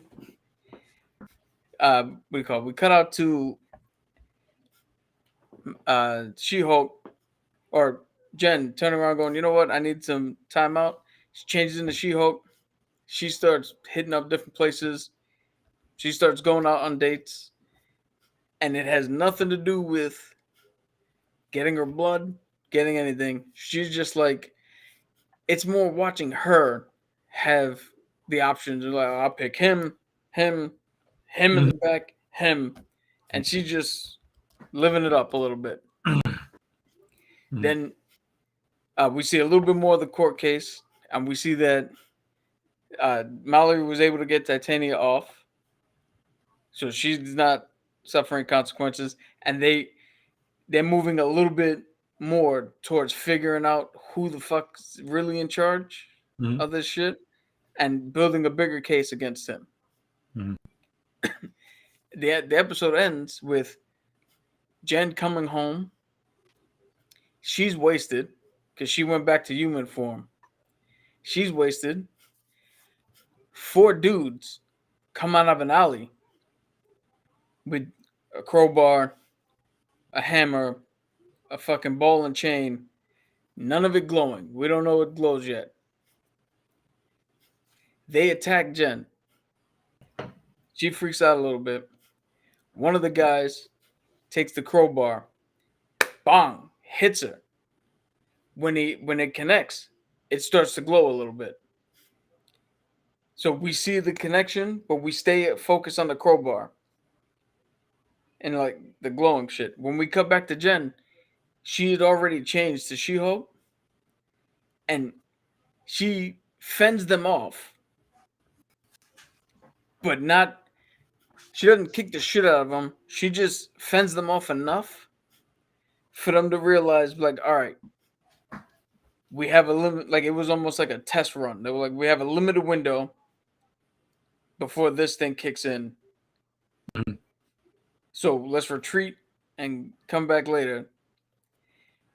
She's sitting there a little bit shaken up going, I know I just stopped these guys.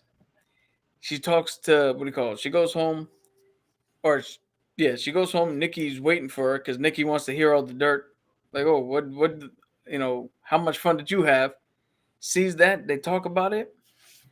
And Nikki's like, yo, what good are your powers if you're not going to at least learn something to defend yourself? She goes, you're right. She looks at the cameras like, probably going to have to do something about this, right?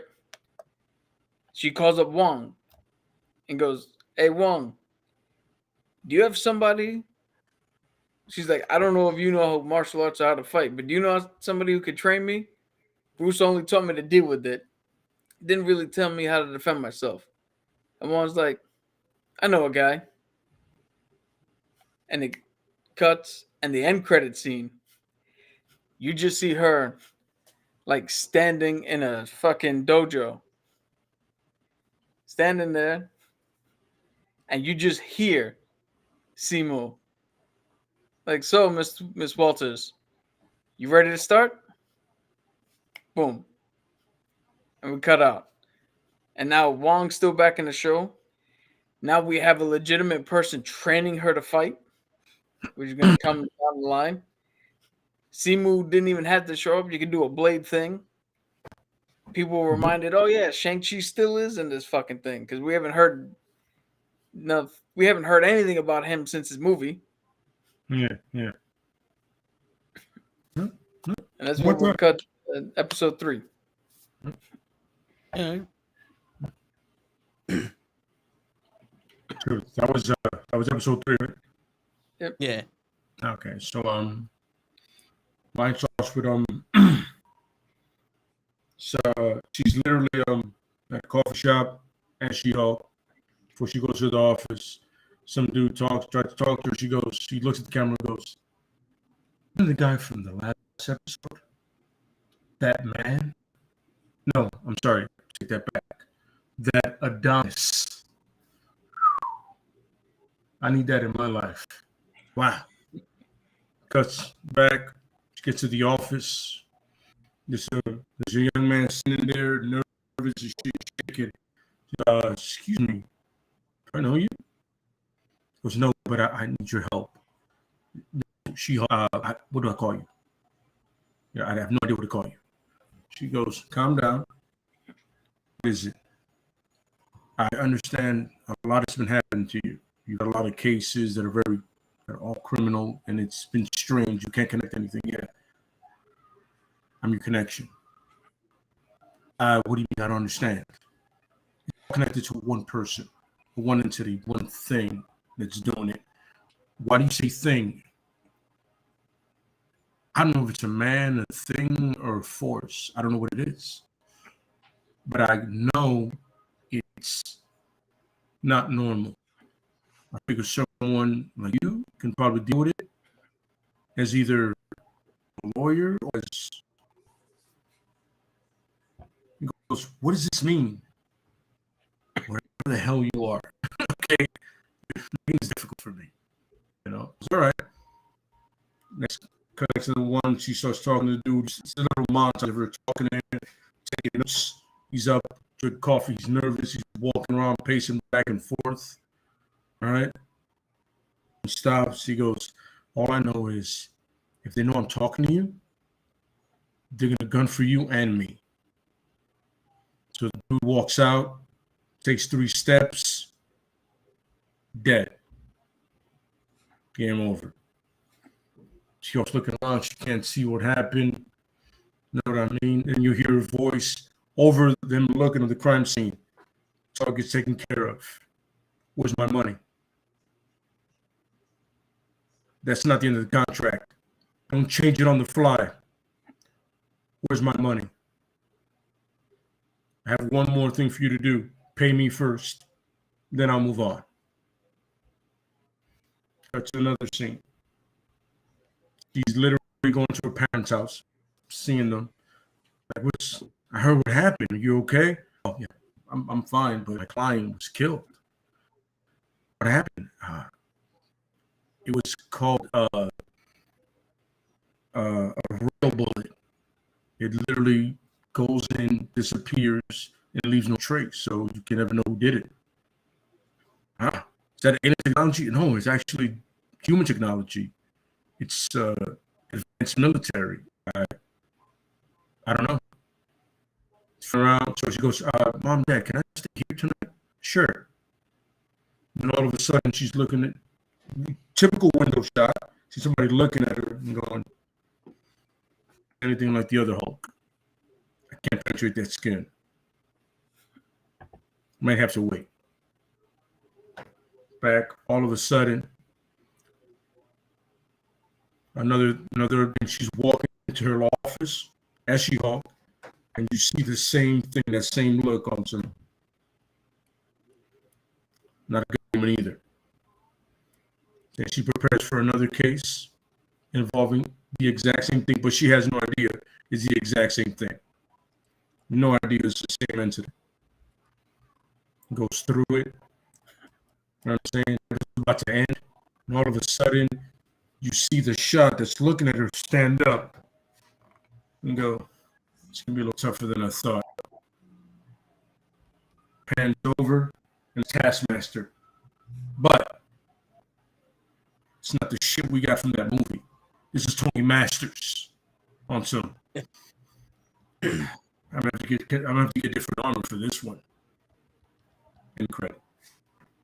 Okay. Dude, like, I feel like any chance you get, you're gonna put the actual Taskmaster in it. You know why? He's so much better. So much better. And he would be the one like, listen, don't start flipping shit on me. You told me this was it. Pay me. All right, then pay me, then I'll do the other thing. But pay me first, bro. I'm about my money, brother. You know, but I definitely want to fit him in there because if you read anything about the She-Hulk and certain things, it's Taskmaster. He can be there and then leave. He doesn't be there committed. Yeah. Okay. This is a pocket dimension where I get to do the stuff. Now it's a female robot that nobody knows about. It's weird. I don't understand that. Yeah. Yeah. All right. So my episode starts with War Machine in a building, all beat to shit. And what looks like a group of guys is about to, remove the mats from him and take the armor, and you just hear take the armor. And then smoke hits the ground. And almost like Ninja Turtles 2, Return of the Shredder. I love the scene. Yeah. You hear smoke, you hear fighting, and all of these guys are down. And he helps War Machine get out of the building. Jennifer gets a call. Yo, it's deeper than what we thought. There's no one, like, this is the scene that comes. We need you to come investigate to see if you recognize anything, all that other shit. She's walking to, look around to see what's going on and shit. And she picks up this card, and the card's halfway broken, but you see .I.M. And it's AIM. And she's like, well, why would AIM try to develop, why would AIM try to take War Machine's suit? Like, they have other technologies from what I understand. Like, aren't they the leading, the leading group in energy sufficiency after Stark? And the cop goes, yeah, I don't understand what they're doing here. And it's, they're like, we don't see any of this stuff here. This isn't a warehouse for them. This is more like a base for a gang. Like, why is their card here? And they want, like, now it's like, hold on, wait, what's going on here? There's too much connections with AIM, and then this new alien technology, and now there's like a fucking gang involved. And one of the cops goes up to the lead detective, which I don't know her name, but who's the one with the cyborg arm? Misty Knight. Misty, yeah. Yeah. Misty Knight. Goes Love Detective Knight. Detective Knight. Apparently we got a witness, but there's a problem. What's the problem? He didn't see anything. So how the hell is he a witness? He's blind. Wait, what? We got a blind witness? Yeah. He wants to talk to you and to Miss Walters. And they walk up to the man and they go, "How can we help you, sir?" He's like, "Well, first off, this wasn't who you thought it was. This was actually an international ninja gang called the Hand, right? Called the Hand. I followed them here from New York." And she goes, "You're telling me an old man like you followed a ninja gang to Los Angeles to this to what? Well, why don't you ask your boy what I did?" You know what I'm saying? He's alive because of me. And they look at each other. And the Hulk, She-Hulk looks at the camera and goes, "This old man done fucked up some ninjas and War Machine can't do shit." And it's Stick. Of Stick course. Stick is the one that's there doing it. And she's like, "Hold away, I gotta find out who this guy is." I'll So take you that s- plays him because he's an asshole. I love it. Oh yeah. And you see her going, pause. And the whole scene pauses and she takes the top part of the screen and she folds it. And she goes like it's a book and she starts going into the archives of this man. And there's a thing where she can't get into it. And it's like, wait, what the fuck is this? It's an empty room. There's no more pages. And she walks in. She goes, "Hello?" And all you hear is, "Oh my God, it's She-Hulk." And she goes, "What the fuck?" And it's Deadpool. And Deadpool goes, "Hey, I'm a huge fan. I know you don't know who I am. I just made it in the MCU. I'll see you soon. Oh, by the way, I was told by the writers that you need to stop this. There's not going to be a show if you keep, fucking with the timeline. Like, you're not supposed to know what's happening until they tell you, okay? So talk to them. They love it. Look at this. Hey, guys, it's She-Hulk." They love it. They love it. You know what I'm saying? By the way, don't tell anybody. Peter Parker Spider-Man. I wasn't a part of the spell. I came from Fox. I'm good. I'm good. And she's like, "What the fuck is this?" And he goes, "Oh, bye now. Bye everybody at Disney. I'm happy to see you. Look out for Hugh Jackman." And she's like, "Stop spoiling shit for these people, okay? The movie's coming out in like 3 years. Stop with this shit. Stop." He goes, "I'm excited. What do you want me to do? Well, this is my show. Stop taking it over. Get out of here. All right. You don't want to see me? I don't want to be here. Stop with the shit. Okay? Just go throughout the whole show. Normal pace. There's 9 episodes. Relax. We're gonna get to it. We're gonna get to it. Oh, also, don't worry about the trolls. They're not watching." And then she gets zoomed back into normal time, and she goes, "Well, that didn't work." Stick, I got some questions for you. Misty Stone tells him, "I got some questions for you. Let's go into interrogation." And they start telling him, and he tells them what's going on with the Hand and how he saw that the Hand is trying to get new technology off of AIM, but AIM wasn't sufficient enough. And there's a new dealer out there that just so happened to have found technology that was used in the wars in New York and the battle of Endgame shit, and a lot of things happened during that blip that people don't know that went underground. He's like, "Yeah, a devil is walking among us." And I'm not talking about the one in New York. I'm talking about the one that actually has flames on him. You know what I'm saying? Like, what's going on, Cho? Get your ass over here. So yeah, right? Get on here.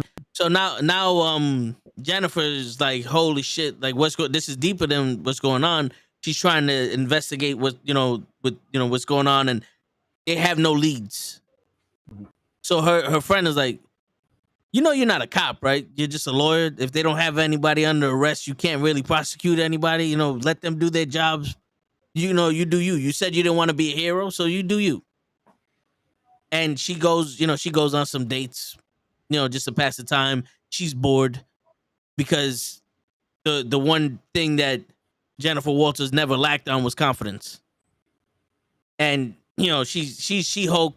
She's turning in and out, and she's like, "Yo, you're bored. Get the fuck out of here. You're boring. This, that." It's one of those things. It's like she would rather be doing the law shit, and she takes up another case. And this case just so happens to be for a doctor that she has to defend because he did something crazy, and she goes, Dr. D, okay, and episode ends. We'll leave you to assume it's Dr. Doom. But it's not, Doctor. But go ahead. That's how my episode 3 ends, yeah. All right. My episode 4 is going to be a short description because, again, this is a comedy show. We start with Jen. We start with Jen on the phone, and you're just like, fuck, he won't pick up. And she looks at the camera and goes, where on earth can Bruce be that he's not answering his phone?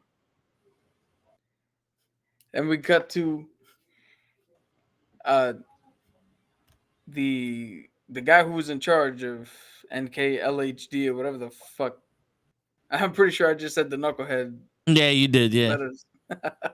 The GNKLA, whatever the fuck that shit was. The guy in charge, he's standing in a room with what the hell's his name? Miracle Man. Or Mr. Miracle, whatever that dude is who keeps killing himself. He's Mr. Immortal. I think it's Mr. Immortal. Yeah, Mr. Immortal. There you go. Immortal. Gotcha. Miracle Man is DC. Yeah, I was about to say he escapes everything. Sorry, I was stabbed with needles. I'm off my game today. So he's standing in a room with Mr. Immortal and Mallory. She goes in and he's like, hey, Jen, I have an interesting proposition. I've noticed some friction between you two, and this would be a fun little competition. Have a little bit of mediation. We have Mr. Immortal here, who Mallory has already agreed to defend, and we have his spouses, which Jen, you're gonna defend, and you're gonna sit in a room, and you're gonna mediate, and you're gonna work out what the fuck is going on with these people. And the whole episode is a funny back and forth where every time Mallory thinks she's made a point, Jen hits it with something and overtakes the lead. And it's a literal back and forth on who's going to win this battle, this little, non-fight between them two. And Jen wins. Mr. Immortal's got to pay out all of his fucking wives and husbands and all that shit. And then we cut to the end credit where Titania walks into an apartment or a house, and on the floor there's 2 dead bodies. An older man and an older woman. And a note that just says, finish the job. And it cuts. That's my little quick episode 4 because I can't make everything a fucking epic. No, absolutely not. So no, mine's gonna get relaxed after probably this episode. For sure it will be. So episode 4 starts with that same She-Hulk way too often. I gotta find a middle ground for this. Gotta find some weak point. He goes, all right. I think I understood. You know what I'm saying? He decides. One point she goes into a bar, and now she's Jennifer Walters. Now he comes out as Tony Masters. In case somebody doesn't know, Tony Masters is a pretty good-looking guy. Pretty suave guy, you know what I'm saying? International man. He understands stuff. He goes, you look so familiar. Where have I seen you before? I can't imagine where. I mean, a man like you seem like you get around. I get around where? Think I'm a simple man? Then crazy. And right there, she turns. She goes, "He's almost like the other guy. Almost like the other guy. Just not as Adonis. But he's good. He's really good." Turns. So, what's your thing? Oh, I don't have a thing. I just saw a lovely lady. Shooting back to the Josh thing, I saw a lovely lady, and I figured I'd introduce myself. Name, Tony Masters. That can't be your name. Absolutely it is. I'll show you my ID. Say it. And for the fun of it, it has a Latveria address. He did spend time in Latveria to train certain soldiers, but neither here nor there.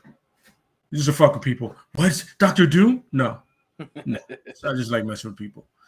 Like that, yeah. What's Latveria? Latveria is a very small, very private country, ran by actually a great man. He's hired him before. Yeah, but I do private security work. One of the best assassin covers ever. I do private security work. Yeah, absolutely. So, what are you about? Buys a couple of drinks. She's getting saucy. You know what I mean? And he goes, "All right, well, miss, I have to go. Business call." Yeah, so he looks at his watch. Not watch. Goes, "Business call. I have to go. You enjoy yourself, all right?" And she goes, "What the fuck? What the hell was that? He had me. I was ready. He had me, and he just left me." She walks out. He tries to attack her. She turns, sobers up. He goes, "Damn it, that didn't work." All right. She goes into her firm to work her case, right? Doing her studies, and he's still looking. He's like, "All right, she's still She-Hulk at court. I know that much, and at the office." Understood that part. He goes, "All right." She comes out, and he attacks her as She-Hulk again, just to assess her, just to remember the moves. You know what I'm saying? Because this is what he does. I'm saying this is what he does. He goes, "All right, got it." He goes, "All right, so I can't hit her full on frontal. I can't hit her surprise her because she'll turn. She does it on the top of a dime when she knows you're in danger. Kind of like a certain web head. He just has a problem. Got it." Then at one point, he attacks her again. He goes, "I realize, you know what I need? I don't need to beat her. So screw this contract." Right? Then Walters, he just walks behind her, sticks her. She doesn't feel it, takes her blood, and goes, "If I'm not going to fill this contract, at least I'm going to do something with it. I'll do something with the blood from the episode, but at least it'll be interesting. I'll do something with this blood." She turns that easily. Somebody can do something with this. And then he tells Mr. Negative, "Listen, I tried. It didn't work. I will not refund you your money. If you want to come after me, please try whenever you want. I've dealt with the Yakuzas before. Should be interesting. I will lead to another series with that. One that focuses on the villain. I'm not going to do that." But the episode ends where Jen is like, "Oh, I've never bled before." And she just keeps walking like it's not a big deal, like something stung her. Having no idea what just happened. It's my 4th episode. Okay. All right. So now we get into the nitty and gritty with Lay over here. So all right. So in the start of my 4th episode, she already finished the case, and she gets paid for everything, and she goes, "It was nice working with you, Dr. Essex." So it was based off of a botched surgery, whatever, but she helps him out, and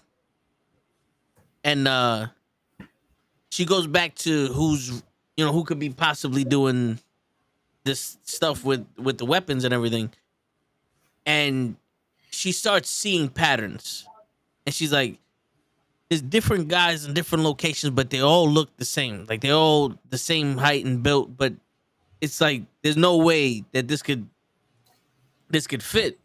Mhm. And she's like, she's trying to put stuff together, but it doesn't make sense. She's like, this gotta, it's almost like alien type shit. Like, do we have another alien running wild here? Because I don't think a human can do this. Almost like a Kree. Oh, the scrolls. A scroll, yeah, there you go, like a scroll. What about that? And then she sees something where it's like, hold on, wait. One got the description of hold up. Fuck, I just lost his fucking name. Fury. One just got the description of Director Fury without the eye patch. Another one looks like this big, huge white dude wearing a fucking white smoking jacket. And then there's another description of just a regular guy. But we have alibis for Director Fury. And I could have swore this guy just got arrested, not too long ago. So how the hell are they in two places at once? This has to be like a shapeshifter.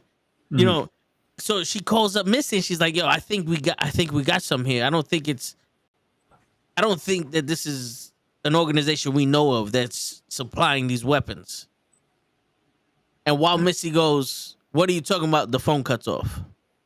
And as soon as the phone cuts off, the chick that's assembling the Thunderbolts, what's her name? Val. Just call it Val. Yeah. It's Val Contessa, Shinsessa. Yeah.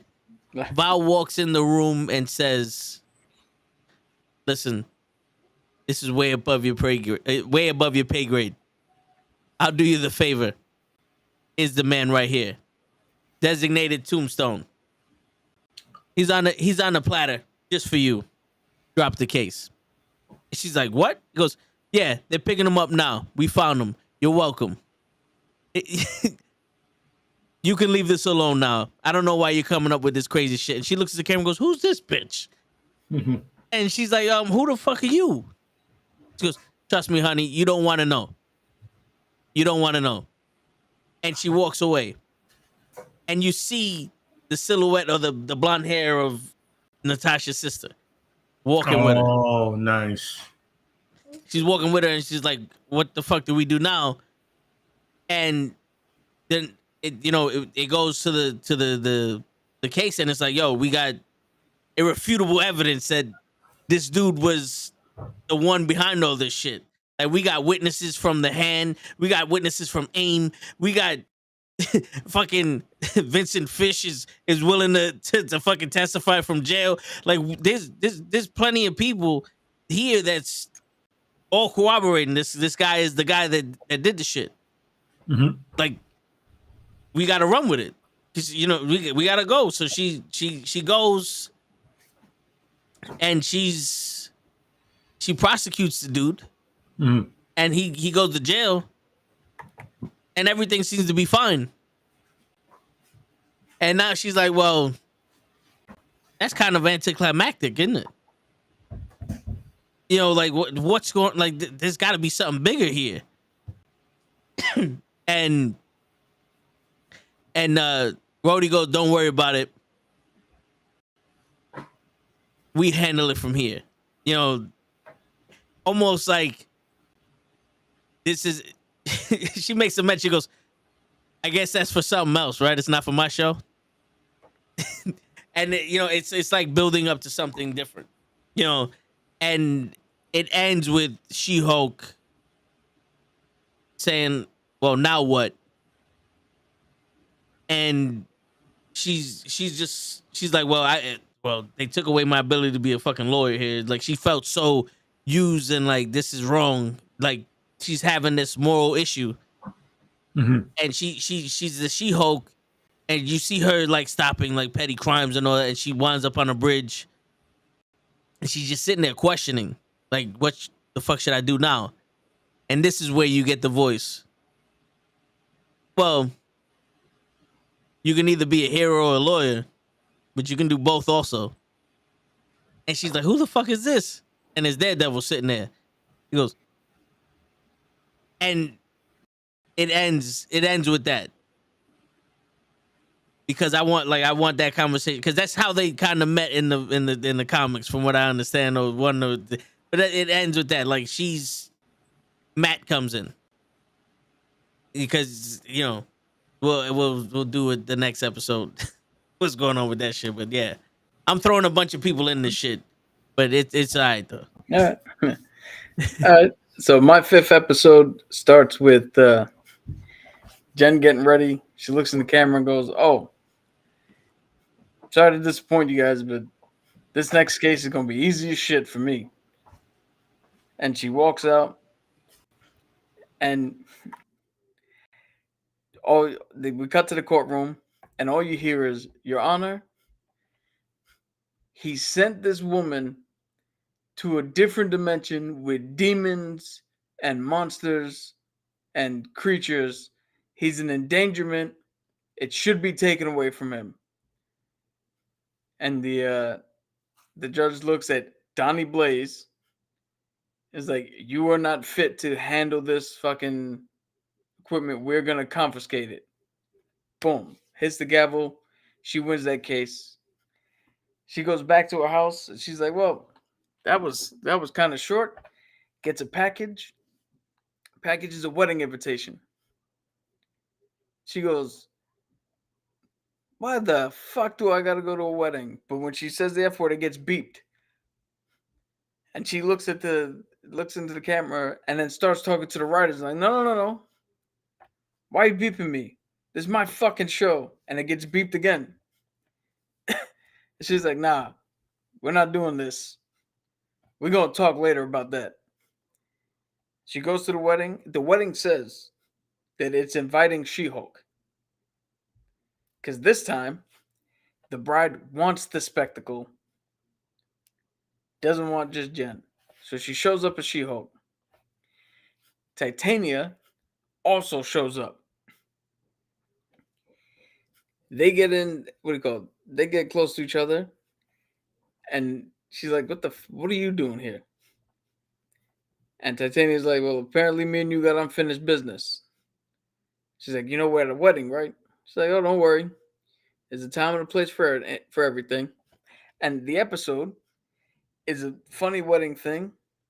And you actually get to see something that happens in the comics. Sometimes in the comics, She-Hulk and Titania are frenemies. But they actually get along with each other for a short time. And you kind of see that because they're very similar, and they can understand each other because they come from a similar place. Then at the end,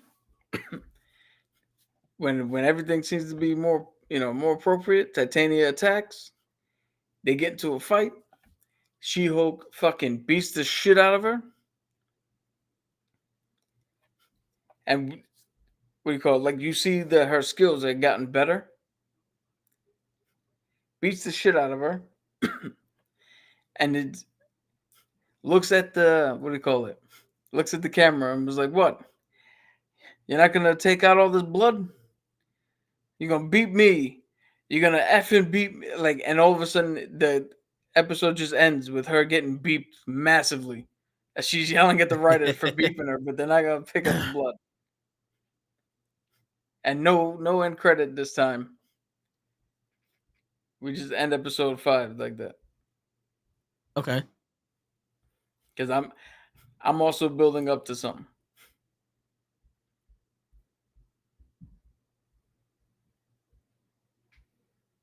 So all right. So I think Lay's has stepped away. So I'll do my episode 5. Well, while Lay is away, but so they start with Daredevil and She-Hulk on the bridge, and She-Hulk's talking to Daredevil, and she goes, "So I guess you're the devil. You're the devil of Hell's Kitchen, because I'm surprised you knew that." And she's like, "Well, word travels, especially when there's another blind man over here beating the shit out of ninjas. you know, LA's big, but it's not that big. And he sits there, and she's like, yeah, but I'm not, you know, I'm not only just the devil's hell kitchen. I actually do something, because She-Hulk was under the impression that he was just somebody that beat, you know, that just dealt out punishment.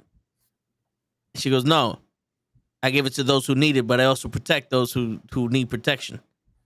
You know, I defend those who needs defense under the big guy. And she's like, well, what's the deal with the yellow and red suit? What, you ketchup and mustard? You should have been called Ketchup and Mustard Man. He goes, well, I really can't see the suit. Because, he tells her that he's Matt Murdock and shit, but he's like, I really can't see the suit. But it was made from my father's ex-boxing gear.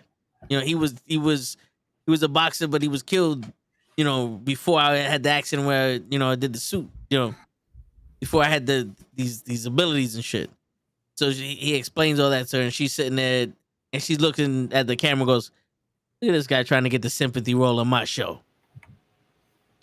And then they're talking, and you see them talking, and you can see that She-Hulk is starting to think like, okay, maybe I could do something other than just be a catalyst for everybody else in this fucking show. So this is the turning point where she's like, all right, I can't sit here and be the person that's gonna guest star in these people's shows. This is my show, so I'm gonna be the hero, and I'm gonna be the lawyer. You got yourself a badass chick here. So she goes back to the office. She's all high and mighty, like almost like Spider-Man 3, but without the stupid dancing and shit. Like she got a shot of confidence and shit. You know what I'm saying? Because this is what talk about the jazz in it. Nah, yeah, she's not doing all that shit. But she goes to her office, and her office is like, yo, we need you to do this, and it's bullshit. It's like a bullshit work. And she's like, yo, listen, I'm not here to do cover-ups. I'm not here for this. Let's get down to the truth of the shit. I quit. She gets, she starts to do her own bidding. Like, she starts to do her own stuff, and she starts taking, cases where she has where it means something. Mm-hmm. But then she also realized that sometimes these people are guilty. Like she had to defend a rapist, for the thing, and she technically could win, but she decided, this isn't what I'm trying to do. I'm not trying to make money off of this. So she wins the case because, the law's fucked up that way. But then she's like, well, let me take this hand into superheroism. And she turns into She-Hulk. She follows the dude. He goes to do it again. And she stops him. She arrests him. And then she's like, yo, listen, I got the proof now for it. And it's kind of, attorney-client privileges. And to get away from it, she's like, well, I'm no longer your attorney. And now she's going to be ahead of the whatever the fuck. I'm just throwing shit together because I honestly thought we was going to do all this together. So, you know what I'm saying? So she's doing this shit. She's fucking She-Hulk. She's prosecuting people now. And she's learning to fucking save people with episode 5. That's the gist of the fucking thing. And then we're going to get to, this is her show now from 5 going on. We got all the little connections and all that other stuff. All right, so in my 5, sorry I missed everything else. But in my 5, she's literally getting to the chunk of a case. She's like, this could break it wide open. I had someone, but they didn't make it. All right. So she goes, I'm good, but I need someone that can work outside the law or outside of what I consider the law. I need an investigative reporter. Goes, oh, a friend of Rick goes, I have a referral for you. You know, Rick Jones goes, I have a referral for you. I know someone that's really good at that. I like finding things out. Goes, I appreciate it, Rick. Thank you very much. And all you see is, right, I need the information on this person. This is the file. See what you can find out. But I need it in 2 weeks. Person grabs the envelope and goes, consider it done. Don't worry about it. I'll take care of it. You know what I mean? Jen, this is an episode where she goes, we learn more about her personally, about her family, friends, who she associates with. You know what I mean? Expanding the person she is, you know? The Miz is better than me. I'll scrap with the Miz any day of the week. Anyway, moving right on. Saying is, we learn about her family, her friend, and I still want to keep the parents together, especially the guy from Perfect Strangers. Love that guy because he was a father through and through in the show. You know, it's like, I'm protecting my daughter. Go fuck yourself. He goes, Dad, I can lift up a house. He goes, yeah, but you're still my daughter. Wear a coat. I just love that kind of shit. I like when a father's being a father. You know what I mean? You know, she goes, can you believe I can do all this stuff? And he still wants me to wear a coat when I go outside because he thinks it's cold. And then she goes, you gotta love dads. They're just there. You know? Right? Then she goes, wait. Before she goes away, goes, I wonder how that private investigator's doing. She wakes up, knock on the door. We never see the private investigator. It's been 2 days. How did you get all this? That's what I do. I walk away. I said, oh, I will be sending you my bill. They leave. He's like, wow, I need to hire that person more often. He looks through the files. He goes, wow, this is really good. Photos and everything. Like, wow. He goes, wait a minute.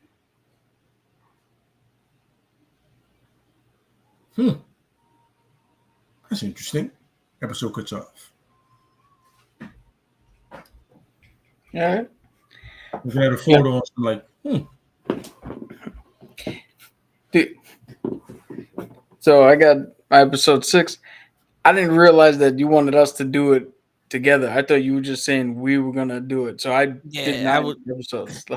Yeah, I thought no, we was we never gonna gonna like do the episode. brainstorm. Like I had both, just like how would lead it. But I also had episodes too. I did both. I was like, yo, I just wanted to be. I don't know where we were going with it, so I was like, oh, let me do both. So my episode 6 starts out with. It's actually one of the rare ones that I think every episode I've had it had a courtroom element to it because it's a fucking lawyer show. This is one that doesn't. It starts out with Jen running in a parking lot. And then you see, like, she's running, like, ducking behind things, trying to. You don't see her like she's afraid or hiding. You see her more as she's trying to figure out tactically what to do. And then you see who's chasing her. It's the fucking wrecking crew. At this time, they seem to be a little bit more prepared. And then it's her and the wrecking crew getting into a huge fight. The entire episode is one big fight. And every time she's fighting them, her clothes keep like ripping. And at a certain point, she looks up and is like, time out. Blur this. Blur all this. And the one time she acknowledges the internet chatter, she's like, no, we're not doing the OnlyFans thing here. Blur all this shit out. So she, from the neck, like the whole torso gets blurred out. You see her face and her arms and her legs. And she is having a legit fight with the wrecking crew for a good solid fucking 20 minutes. Or the actual wrecking? Yeah. Sweet. Yeah. Because now they've come back. They're stronger. Their weapons are actually, they know how to use the weapons. You see what Shang-Chi has taught She-Hulk, even more so than when she fought Titania. You see her actually starting to put it together, and you see why she could be not a replacement for Bruce, even though for movie logic you have to eventually replace the actor. But you see why in the comics she replaced the Thing. Or you see why if Bruce is not available, we can use her. You're starting to see that. She wins. And then at the end, she's talking to Nikki and like, yo, I fought these people, clothes all ripped. I gotta come up with something. And Nikki's like, oh, I got a cousin. I can hook you up. And they go to the designer, who's Nikki's cousin. So we stop all the pretentious bullshit. And we get an actual cool person who's like, yo, I designed these things because this person, and he just throws out a name. At this point, it doesn't matter what name. Throws out a name, saved his life. So to repay, this is what he called. He made a piece of armor for him, and then it snowballed into a business. And he gives Jen her superhero suit and a couple of fucking outfits. And the episode ends with 4 guys, the wrecking crew, sitting at a table, defeated. And somebody turn around going, you know what? Fuck it. And he gets beeped out too, but he doesn't know he gets beeped out. It's like, fuck it. I have to deal with this one on my own. And you actually see these red things hit the wrecking crew, one, each of them on each of their chests. And they're like, what the fuck is this? And they get shrunken down and put in a miniaturized prison or like a holding thing. Because he's like, yo, you're too dangerous. You're too dangerous to have running around without supervision. Puts it away. We still don't know who this is. Yeah. And that's where episode 6 goes off. Jen's got her suits. That's good. I like that one. To know who the fuck this man is. We're starting to see that, okay, Jen's putting everything together. And if and when she gets into an Avengers movie, she's going to be a valuable member of the team. I really like that. That's a good one. My 6th episode, to spend all time with the family and everything like that. She wants to get back in the swing of things, right? You know, she goes, once again, she goes to camera, that reporter, wow. I mean, that investigative reporter was like, wow. I mean, that PI is like,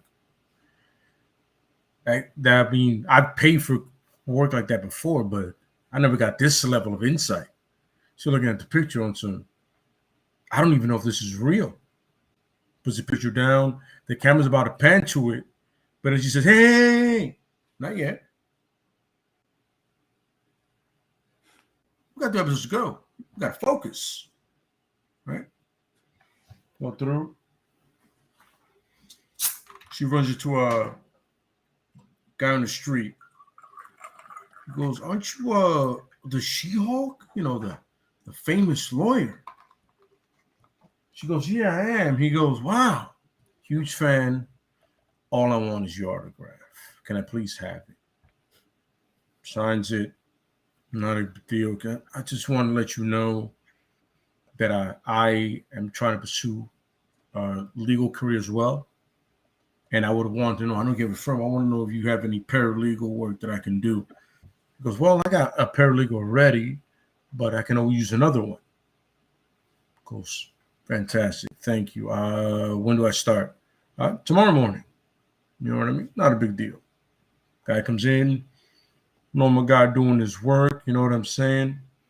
Goes out. He goes, Mr. Negative, I'm here. Yeah, she has no idea. Nice lady, but pretty oblivious. Just randomly shows up to her. Really good hearted. You know what I'm saying? She doesn't seem so intelligent right now. Fast forward to her case. She has like a case that's not related to any of that. She wins a case handily. Literally, evidence presented. She literally destroys the evidence on the other part. Literally ransacks it. Is like, all right, I was wrong. She's really good at what she does. So she's going to be a problem, boss. I think she's going to be a massive problem. She seems that way. You see anything in her office that we can work with? I'm not going to lie to you, nothing so far. I mean, I look around, and he's looking around, and she finds him looking around and goes, you need something? No. All right. He's walking out. He think he's safe. He's in his car. He opens, he's about to call up. All of a sudden, she literally crushes the car to the point she's about to kill him. She goes, who are you working for? He goes, hey, Mr. Negative, Mr. Negative, Mr. Negative. He goes, what's Mr. Negative? And then he offs himself. Literally does the whole snaps his own neck, realizing what he did. She literally goes, who would do that? That episode's in there. Okay. So my episode starts off with a police chase. There's a armored vehicle that's been hijacked by a group of evildoers, as the former president would have said, and they're being chased by the police. Mm-hmm. Now they got some high tech, some high power ammunition, and they're shooting at the police, and the police is going everywhere. This is going places. It's at night. You could see that there were people trying to help. The police stop the armored car going. Mm-hmm. They you don't see them too often, but they're taking pedestrians out of the way. It's like, we got to make sure that the pedestrians are safe first, type shit. And then it gets to the point where they're driving down the thing. It's like, all right, I think we got away. And they instantly just stop. And Jennifer's in front of the vehicle. And she's like, you have the right to remain silent. And blah, blah, blah. And she rips the fucking front end of the tank off. And she rips it in half to get to them because she doesn't believe in doors. And she goes, you do know that you violated about 25 different laws just now, this street alone. So she wraps the telephone pole, the stop sign around them. She goes, you should have listened to this before because that's one of the other things that we're gonna get you for. And she just listing off all the thing, speeding, endangerment, endangering civilians, reckless driving, stealing a fucking armored vehicle, shooting at the police. These guns are illegal. How many bullets you got them? You're doing 3-4 times of life. You want to tell me who you work for? Or do you want to do five life sentences? What's going on here? She's very cocky, and she goes, what the hell? Yeah.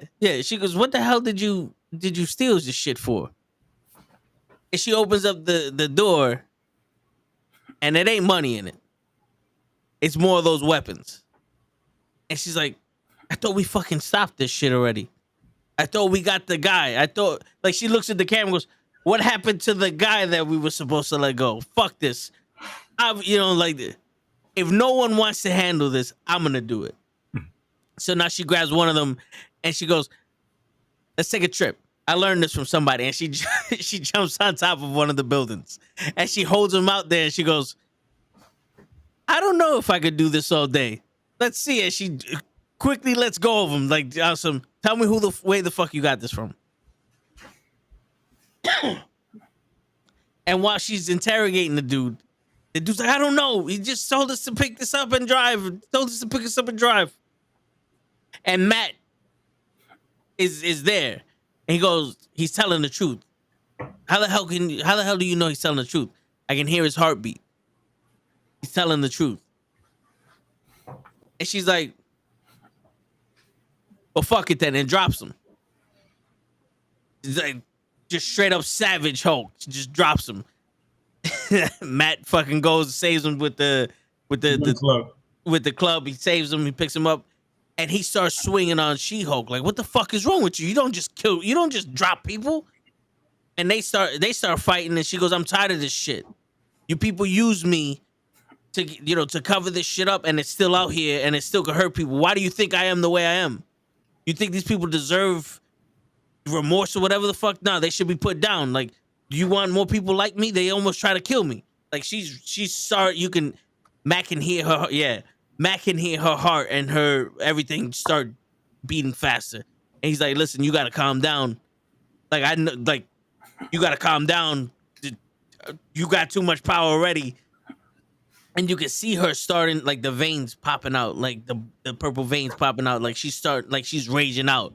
And she sees like a little reflection from the car, a little reflection from one of the puddles on the roof. And she sees that, and she starts to calm down. She's like, I'm not this animal that you people might think I am, that you thought Bruce was. You know what I'm saying? But she's like, this is not something we want out there. This happened to me. I can't let nothing happen to someone else. And you people already covered it up. And Matt's like, I'm not these you people. You know, I don't work with them. I'm here for stick and the hand. I have no idea what the fuck that is. So she starts to do her own investigation again, without anybody's help. She tells Matt, I don't need your fucking help. Matt starts talking to Stick, and they're trying to go through it through the hand side of everything. They get nowhere, and it leads her to this one possibility. And she's like, I don't think it's AIM, but it's sure as hell looking like them. And you just see a picture of a big ass head. And the episode ends that way. That's a good one. Nice, all right. I'm with that. So my episode 7 starts with She-Hulk like seemingly getting ready to go into her office. She looks at the camera and goes, "Oh, you know what we haven't done in a while for all you nerds out there? We haven't given you anything to comb over and look at. So since it was a great day for me, let's go back and see if you can spot any Easter eggs." And they go back to the place where she got her costume at, and we do a little tour of the space, and you get to see Daredevil's costume and what looks like Ares and what looks like a bulletproof thing that could be for Castle. What, like, little Easter eggs here and there. And then it picks up with her about to walk into her building, and fucking women and people are screaming, running out of the building. And she's like, "The fuck's going on?" She walks in, and there's squirrels running everywhere. People fucking screaming, ducking. She looks over, and one of the squirrels is like waving. Another one puts his hand out for a handshake. She looks at the camera, is like, "What the hell is this?" She goes up to her office. Squirrel Girl is there. And Squirrel Girl is like, "Hey, I need your help. I need a lawyer. I'm being targeted for assault." It's like, who the hell did you assault? And she's like, "I kind of got into this fight with this like big bull dude." I'm like, what? So they go into the courtroom. Squirrel Girl sitting there, and when they pan over to the other side, it's fucking Mantar or whatever the fuck his name was. Manbull. But it's an actual huge, like Minotaur looking motherfucker. Like somebody that even She-Hulk's like, I don't know if I could have beat his ass. How did you beat him?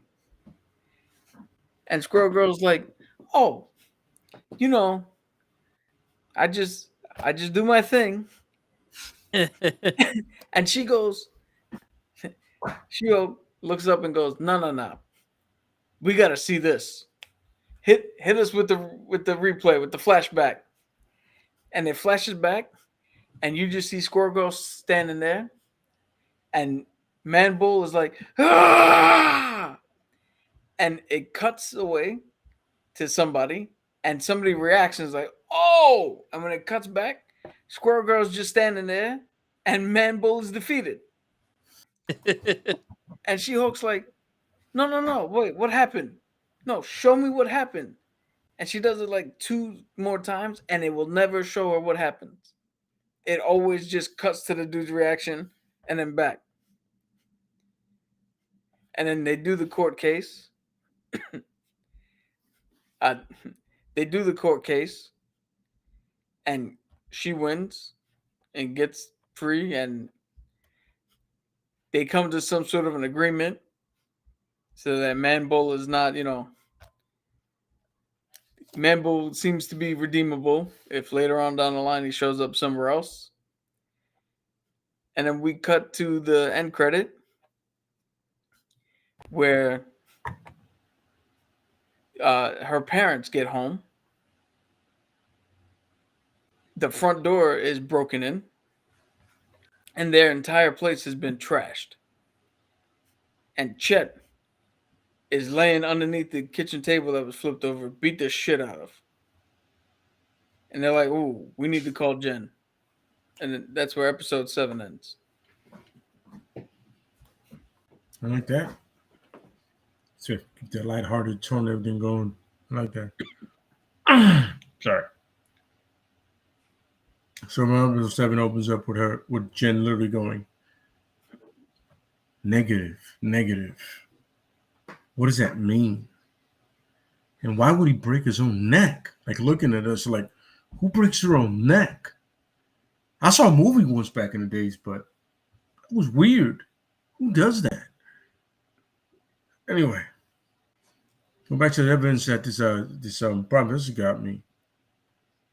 I think it's starting to make sense altogether. I'm looking at this image and what you're telling me.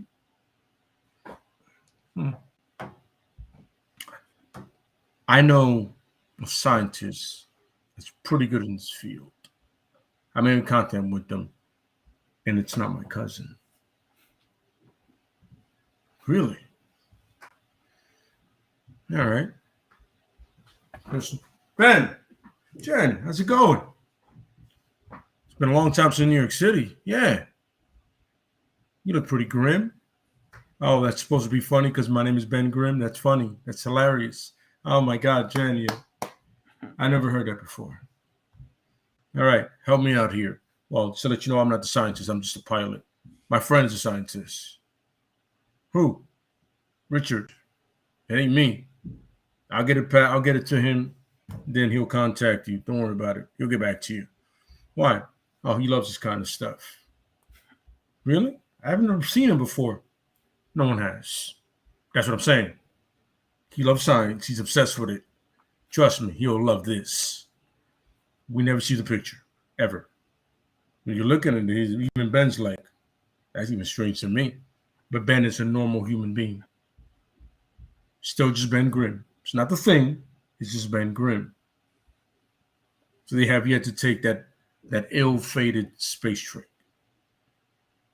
But they know each other from college. All right. I'll pass it on to him, my college buddy. Done. You know what I'm saying?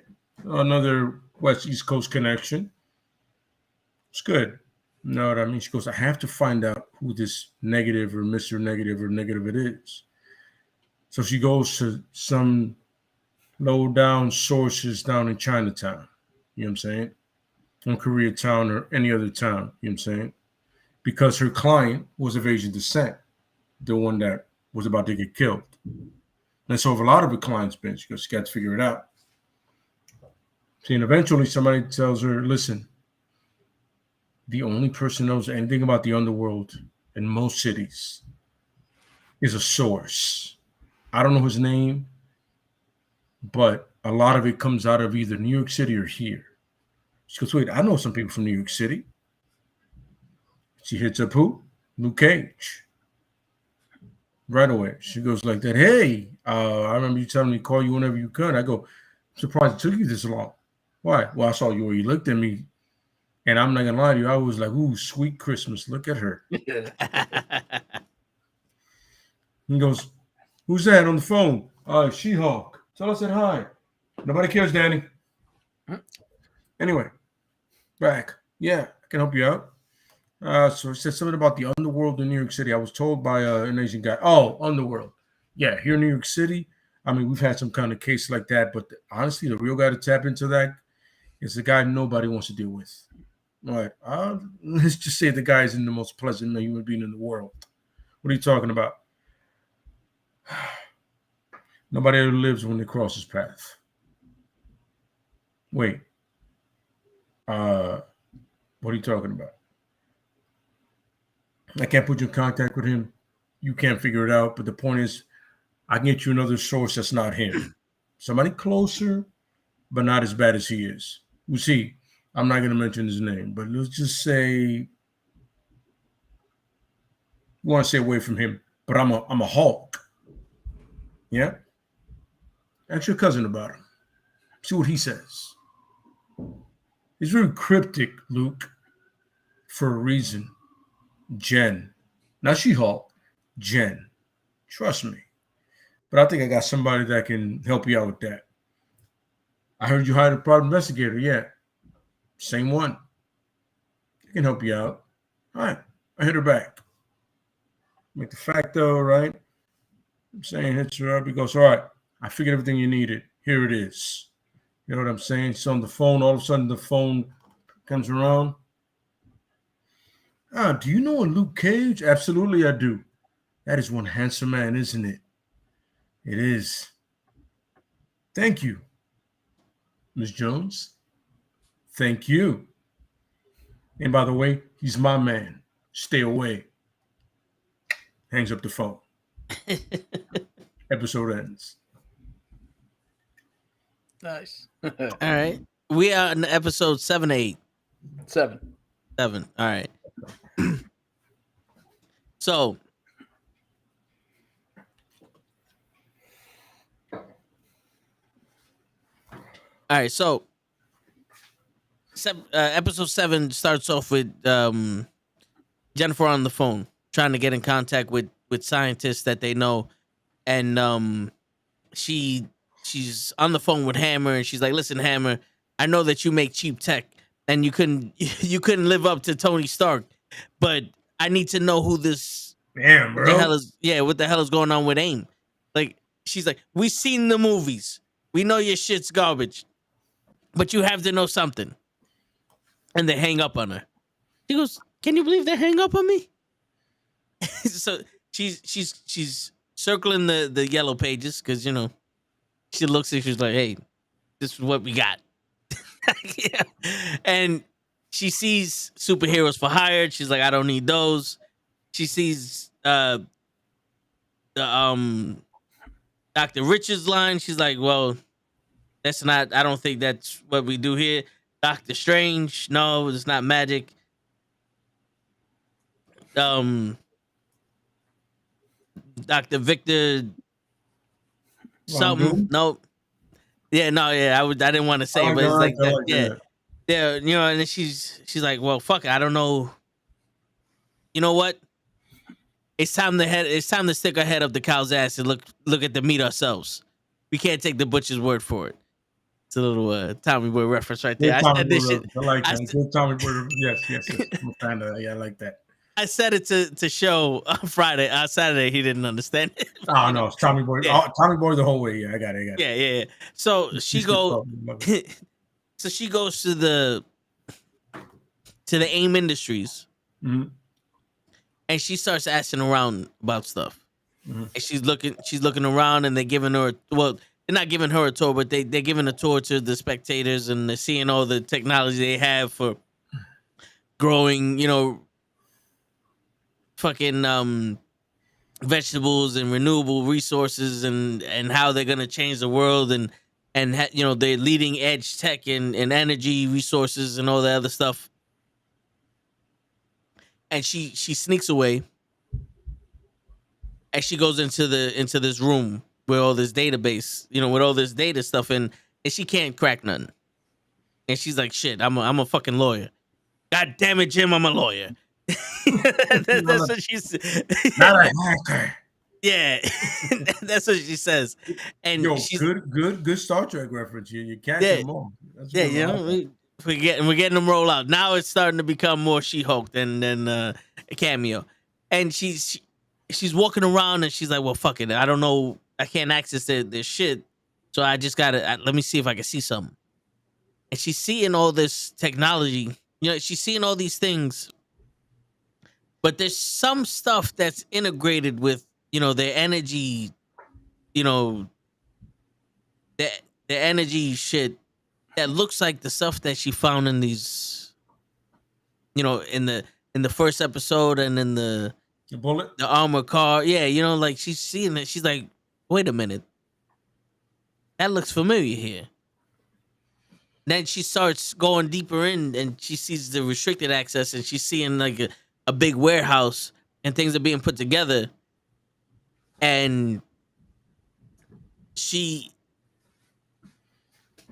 sees shit, but she doesn't understand. So she's like, hold on, she's taking pictures. Mhm. And, she's looking around, and she's like got her phone, and she's like taking pictures and videos, and she's doing all this shit, and she's looking, and she's like, she zooms in on something. She's like, that looks familiar to me. And she zooms out, and when she zooms out, she doesn't see it, but something passes. And then she goes back, and she's able to get out, and she goes to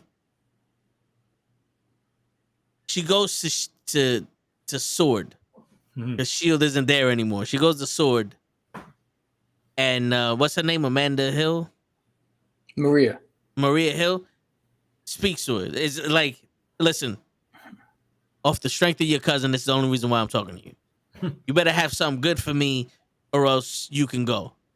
And she shows her the videos, and she's sitting there. She going, we already knew this. Like, I don't know what you're showing me. What are you trying to show me? Like, no, this was in the weapons that we was using. It's like, listen, we have our eye on AIM. They're not doing nothing too crazy. This is, someone must have stole something. Like, she's not seeing nothing. And then she sees that thing pass. She's like, wait a minute. And she takes the phone. She zooms in, and you see a piece of MODOK. That's what passed. And Maria Hill's like, yeah, you might want to sit this one out. And she's like, no, you guys had your chance. I'm trying to figure out what the fuck this is. If you don't want to help me, then I'll just go Hulk smash on these motherfuckers. I don't care. And she's like, trust me, you don't want to do that. That you could blow up the whole city with what they have there, the power that they have there. Like, well, then do something. It's like, let us handle it. You go sit down, you do your thing. She's like, she goes, all right, I'll sit down and do my thing. She looks at the camera, she winks. And she goes, she leaves, and while she's walking out of the building, she goes, fuck that. I do it myself, Joe Boo. And she I hope she says that. Yeah, that's what she said. And you see the camera fade away as she's walking out of the building. Yeah, that's dope. I'm with that. Yeah, I'm with that. All right. So my episode 7, we start off with I thought it was call 8. Huh? Yeah, it's 8. Oh, It's 8. We just Yeah. all did 7, yeah. Yeah. Sorry. Again, needles. I know. I remember. Yeah. I know. I get you. The serum is coming through your veins right now, so you got to get adjusted to the world. Dude, no, you can ask Tobin. I get fucked up for days anytime any one of them is around me. Yeah. Really? Oh, sorry to hear that, man. I'm still though. Both the shows, I want to see both of them more Dude, than I mine. wanna see everybody's I shows. gotta see both of these better than the shit we saw. Word. So episode 8 starts Mhm. out with these two like thug goon looking dudes standing by a car or by a van, moving some shit, and then all of a sudden you hear something land on top of the van. And they're like, "The fuck is that?" They look up, and in the shadow you see some dude in a suit come down and just ninja everybody. There's both of them just fucking them up. Mhm. When he steps into the light, it's Frogman. Frogman then sees those two, notices that there's other people in the building, goes into the building, like notifies the cops, goes into the building, and he's holding his own. There's like 4 or 5 more guys in the building. He's holding his own. Cops get there, they arrest them, they arrest these guys, shut down the what do you call it? They shut down this operation. Frogman goes up. Mhm. I've done my job. Time to rip it and rip it. Hits his boots, and instead of him flying and what do you call it and falling all that, they explode instantly, leaving him burnt, scarred. They had to rush him to a hospital. We cut to Jen and Nikki, and they're talking about the governor's ball, Mhm. which is a big event that they're gonna have to go to at coming up in a few days. They're excited. They all get to bring +1s and all that shit, and a group of people. There's like other. It's mentioned that there's other people from out of town that are also attending this event. And she gets called by her boss and is like, "Hey, we got a possible case for you. We need you to go to the hospital, check this dude out."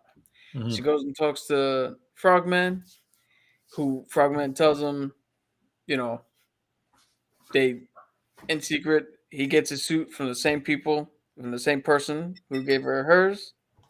He's like, it was a malfunction. And she's like, all right, I'm going to look into it and see if we can recoup damages and all that. She goes to talk to the guy. A misunderstanding leads to Jen is like, no, F that. We're taking you to court, asshole. So they go to court. Frogman's there in a wheelchair, bandaged up. They're like, yo, are you going to represent yourself? Nope. Daredevil comes out, or Matt Murdock comes out. We have an actual legal battle in which it actually looks like Jen is going to win. Like Jen presented an argument fucking way greater than Matt was prepared for. And then like Matt isn't too far behind, but you can clearly see, oh shit, this is not gonna go his way. Like most of his cases do, which leads him to putting on the suit. So right as Jen's like, oh, and to top it off, we got the evidence, and she puts the boots out. You just see Matt go, I'd like to call my client up to the stand. And calls him up.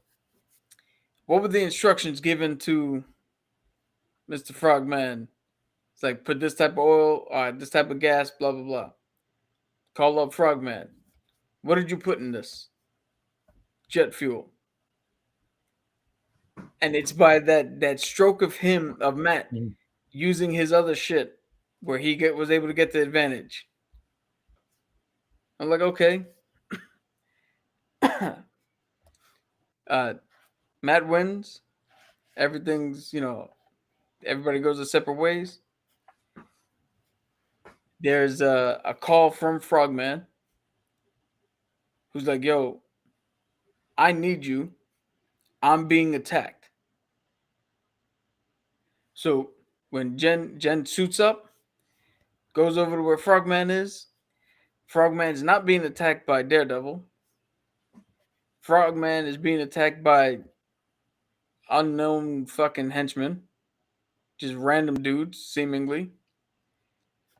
She grabs a couple of them, and as they're fighting, she sees another dude and is like, oh, another dude in a suit. They're coming out of the fucking woodwork. No, matter of fact, she sees him, and she looks at the camera and goes, what was it that Sam said in Civil War? Everybody's got a gimmick. Walks up, goes to punch, he moves out the way, they start fighting, and Frogman's like, no, no, no, no, no, no, no, stop. He was trying to help. And then you get the whole Daredevil team up. Where now they catch one of the guys. This is what do you call it? This is the warehouse we came out of. This is everything. They go to the warehouse. There's a hallway fight in which Matt beats everybody in the goddamn hallway without She-Hulk fucking showing up. Then there's a scene where She-Hulk's in the hallway and she's like, there's more people there. They all got weapons, and she's like, well, shit. She looks at them and goes, they're bad guys. You're going to be cool with this. Jumps up and pulls the fucking ceiling down on top of them. Then they meet up, and we finally see who this big bad is. And when they walk in, it is some dude who wearing a pinstripe blue suit, like a squared off head. And she looks at him and is like, damn, what are you, like a hammerhead? Is no, my name is Joseph. And Hammerhead, She-Hulk, and Daredevil get into a fight. And the only reason Hammerhead's able to hold up with her is because the way his head is and what it's made out of. He's just headbutting the shit out of everybody. They subdue him. They get him arrested. Daredevil and Daredevil and her hook up. And then she does the thing where she's like, wait a minute. It feels like this should have ended, right? And they're like, no, it's gala time. Fuck, okay. She gets dressed up. They go to the gala. Everybody's having a nice time. Matt's there. She's talking to Nikki, and she points out Matt, and she's like, yo, that's the dude from the other night. And Nikki's like, okay, he looks fucking hot, whatever. She goes over to talk to Matt, and as they're talking, you just see Matt's demeanor change, and he quickly looks in the direction of where her parents are. And when he looks, bullets to the head. To And whose She-Hulk, parent? to She-Hulk's parents. Shit. And she's like, whoa, whoa, no, stop all this. Stop all, what the fuck? We won. We got him. He's in jail. Why they still have to die? And then she starts yelling as she did in the comics. And she did earlier in the series. She full on yells at the writers. It's like, what are you doing? And then she does the thing where it looks like it kicks everybody out to the screen of Disney Plus. And she comes out and goes into our real world. And it ends with her landing in our real world. and then we'll pick up with episode 8 there. All right, it's a good one. Yeah. Episode 8. She's literally getting all the evidence from the woman that just told her, "Leave my man alone." You know what I'm saying? It's me, not you. She's still infatuated. You know what I mean? And then she goes, "But there's a. I feel like in the investigation, she feel like this is an industrial thing to it as well. Like it's not only a soup kitchen, but it leads to all kind of branches because the Yakuza's have it." And it leads her to a certain man of wonder. You know what I'm saying? Goes to this beautiful high-rise place. She goes, I'm understanding that you have connections with certain soup kitchens in the city. He goes, well, I sponsor some of them because, I feel like it's a man of my position and, my stature, I should give back to the community. So what soup kitchens do? She goes, oh, I have two in I have two in East LA. I have one in Compton. Saying I'll pick up another one, and I have another one in LA, just simple LA. Just downtown Los Angeles. She goes, oh, interesting. Do you know who runs that one? I was like, it's a gentleman. He told me his name is Neg. Oh, okay. Do you know his whole name? No, it's Mr. Neg. I referred him that way. That's what he wants to. He runs a fine operation, at least numbers-wise. That's the way I get it. Oh, thank you. I appreciate that. All right. Good information. She goes along the way. You know what I mean? Then when she gets attacked, as Jennifer Walters, though. She gets attacked, and all of a sudden, out of the limousine comes out Mr. Neg, full Mr. Neg fashion. I understand, Mr. Walters, you've been looking for me. Why? I'm not your problem. I never have been. You stick to your high-profile law cases. It's not pretending to be about the people. Meanwhile, other people, we make our money, we do our thing, and you go about your celebrity business. Celebrity? Yes, Miss Hulk. Your celebrity business with your celebrity cousin, your celebrity life. You don't care about people like us that work in soup kitchens, that work businesses smaller than you. You don't care about us. By the way, that private eye you hired, damn good. Damn shame I'm going to do something about her and her man. What? Both of them. Oh, and that blonde ditzy guy that they also work with. I'm just saying, you started something. It doesn't end with you. It ends with everybody you hired to proven to me. She hulks out, you know what I'm saying? He realizes he knows what he's doing. When he realizes, he goes, all right.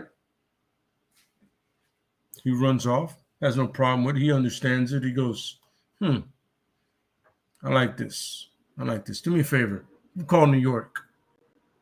I want the best lawyer our friend New York has. Really? You're going to call him? Absolutely. He owes us favors, and he even knows it. You call their lawyer. Shiesty dude. You can imagine. Guy's great. Beats them twice in a row. Case after case. Like legit lawyer shit. You know what I'm saying? But really dark lawyer shit, wins. He goes, I like that. Tell Mr. Fisk he still owes us. We're not even. But negative. It's Wilson Fisk. And who the fuck am I? He has no powers. He just has influence. Remember that. Done. That's the cases. Jen is now reeling from losing case after case to the same lawyer. One day after the other. Literally like back to back. She's just losing. I don't understand what's going on. I don't get it. How am I losing? I need somebody that's been in this game for years. You know what I'm saying? She calls Luke and Jessica. She calls Luke and Jessica. They goes, listen, we know a lawyer. He's damn good. Best lawyer we know. Yeah. Matt Murdock. Wait, I've heard about him. He's blind, isn't he? That has nothing to do with his skills, sweetheart. You have to understand. There's no handicaps in law. Matt flies over. Goes, what do you need help with? Explain situation. He goes, Mr. Negative, man. Negative. Wait a minute. What did the guy say to you, executive? He said, Mr. Negative. Mr. Negative.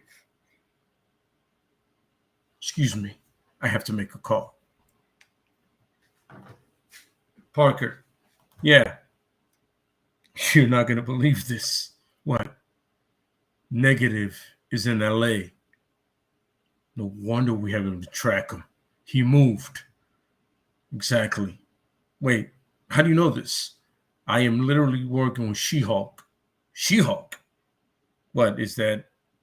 Wait, did the Hulk change pronouns? No. No. She's the cousin of the Hulk, of Bruce Banner. Oh, that's cool. So you want me to fly over? No, Peter. Stay in New York. I'm here. You're there. Protect the city. I just need everything you have on Negative Man. Duh, got it. Send it over. You sure you want me to come over? I could be over there in no time. And I want it to be Tom Holland and Charlie Cox going back and forth like that. You know what I mean? I want to get that. It's like, Peter, I don't need you here. I just need the information. I have a Hulk. I'm pretty sure we could take care of this ourselves. So, okay. Cool. But if you need me, first flight, I'm in. I'm there. He goes, Peter, love your enthusiasm. Bring it down a notch. We're good. The information, they don't stop Negative Man at all. They stop its henchmen, the goons, and all of that. Negative Man goes away, goes back to New York. And then Daredevil tells him, Peter, he's back. They're like, well, then she looks, she goes, well, I guess that's the end of all my problems, right? Negative Man left, right? At the end of it, somebody starts laughing on some. If she knew there was a bigger threat, she wouldn't be that impressed with what just happened with herself. I think she thinks she's better than she really is. She really does. I can't wait for her to understand she's in a nightmare.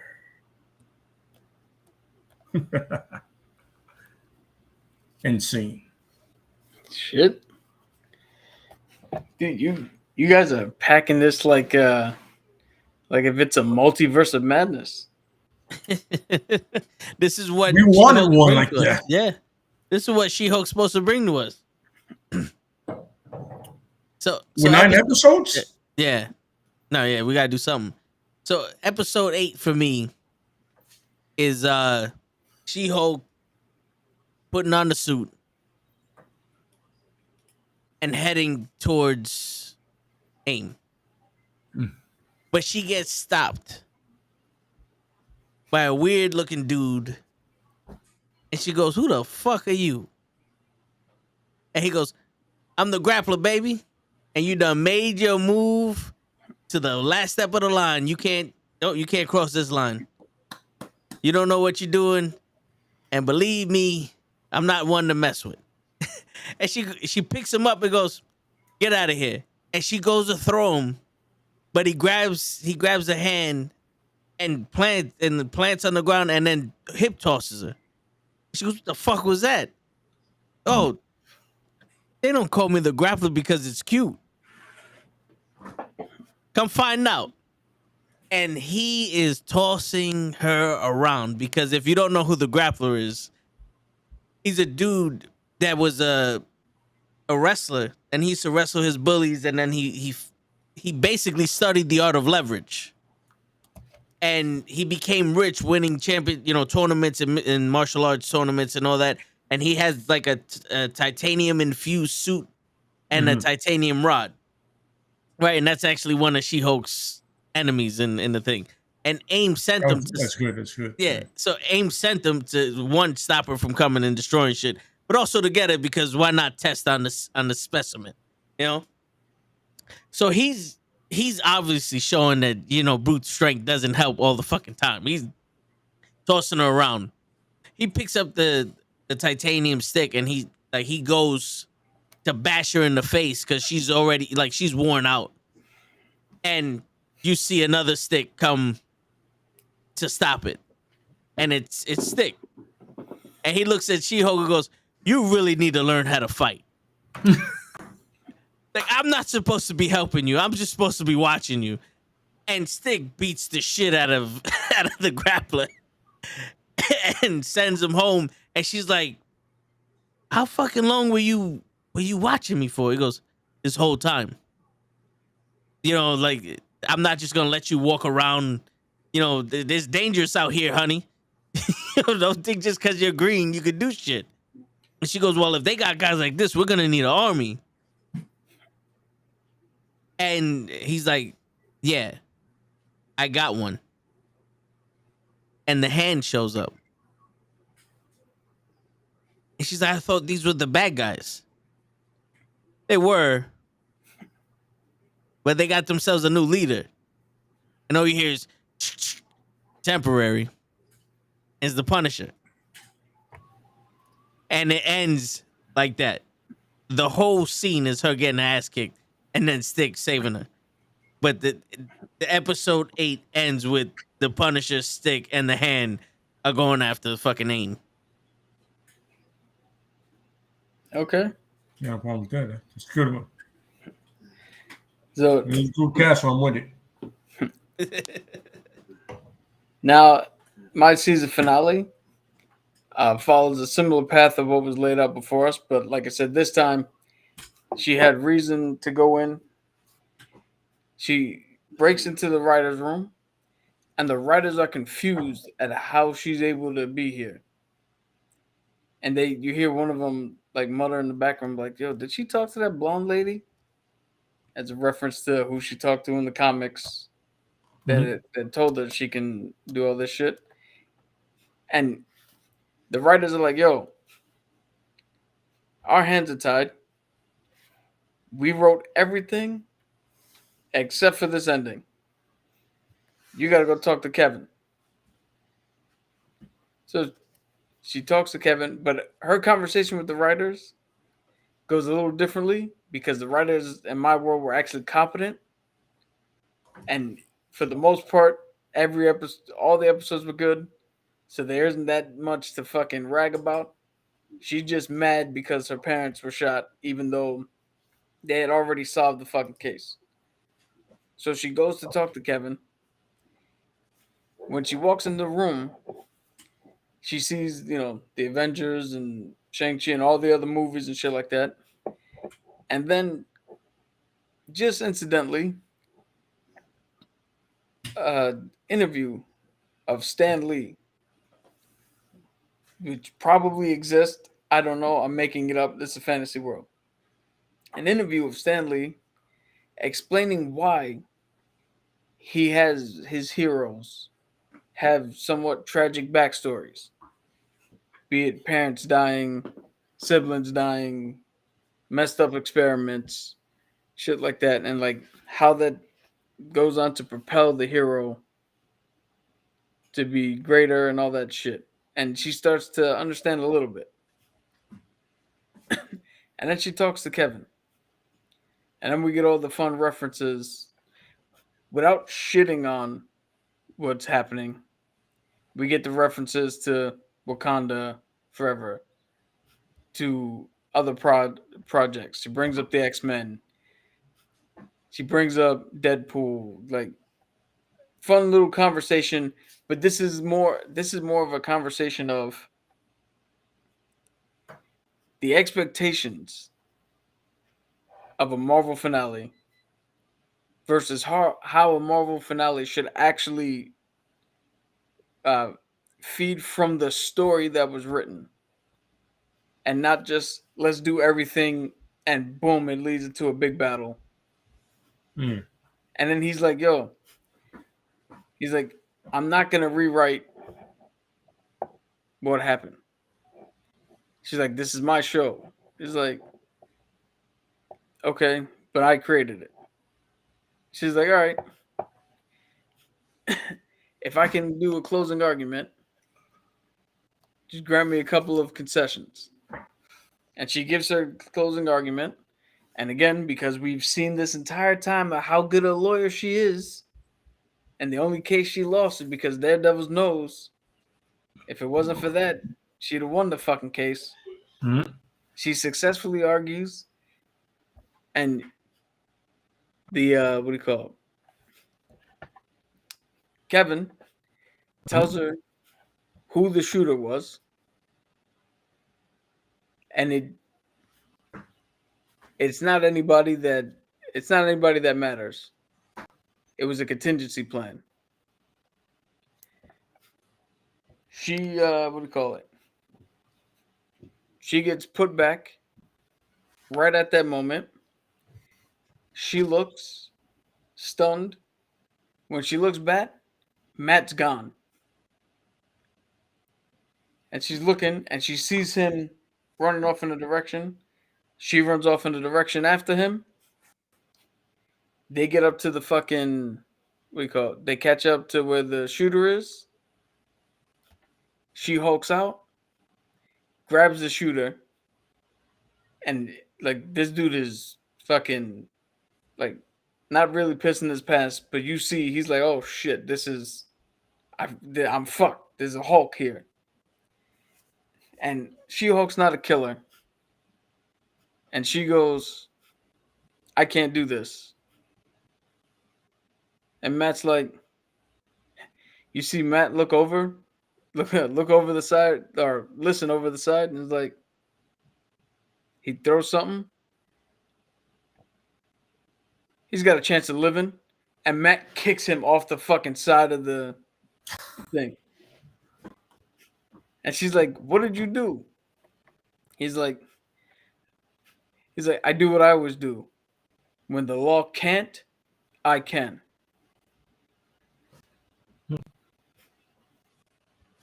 And then it ends with damage control showing up along with the police, making sure everything's all right. We don't know what happened to the guy because we can't officially confirm that Daredevil killed somebody. Motherfucker's dead.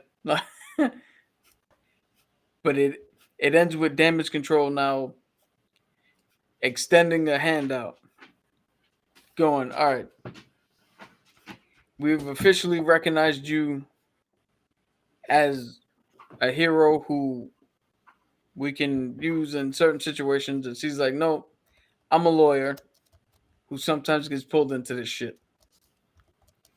True. And then they look at Matt, and Matt's like, they look at Matt, and Matt, being a smartass, instead of looking straight at them, he's looking off kilter on purpose. And he's just like, don't look at me. I'm a blind man. And they leave. They leave. They had a funeral service.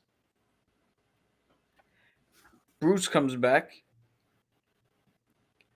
She's like, yo, Bruce, where have you been? He's like, oh, don't worry. I'll tell you all about it. Setting up his movie. Credits roll. We get an end credit scene where we see Wong talking to Blonsky. He's like, you think we're ready for this? All right, he's like, you think you're ready for this? And Blonsky's like, hey, you're giving me a second chance. I got to get back into there, redeem myself. I can do this. It's like, all right, I gotta go get somebody else. And they open up a portal, and on the other side of the portal, it's Ghost from Ant-Man and the Wasp, who, if anybody knows, was revealed as part of the Thunderbolts lineup. And either knowingly or unknowingly, Wong has been tasked to gather the fucking Thunderbolts. And that leads into that movie. I like that. It's good. Something completely different. I like that. My last episode is going to be pretty much connection between New York City and LA, 100%. Just could be understanding that the kingpin, and them are like, listen, man, he owes us. We don't know him, okay?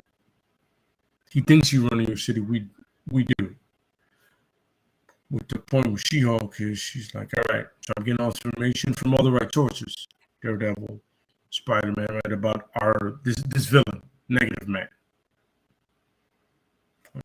She's like, I got to deal with this one way or another. I can't do it with the law. I got to do it my way.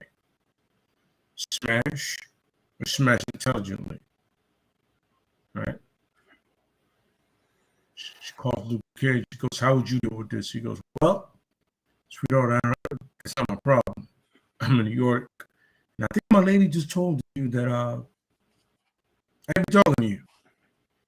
He goes, you can believe this? The one guy I'm feeling has a woman. And then you see Luke Cage go, it be like that. It's like if you call on the fourth wall, he said, it would be like that. Just cut off. So I think I have another way to attack her. Not her family, not her friends, her cousin.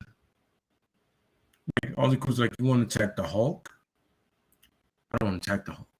I want to antagonize him. To what point? Well, he fights his cousin. See, a weapon against a weapon makes it easier for us, doesn't it? You're like, oh, yeah, that makes sense. Figures out a way he does it.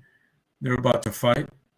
Literally, the moment they are, Sam Wilson drops on and goes, what are you doing? What are you guys doing? You're better than this. You're going to let that guy put you into this?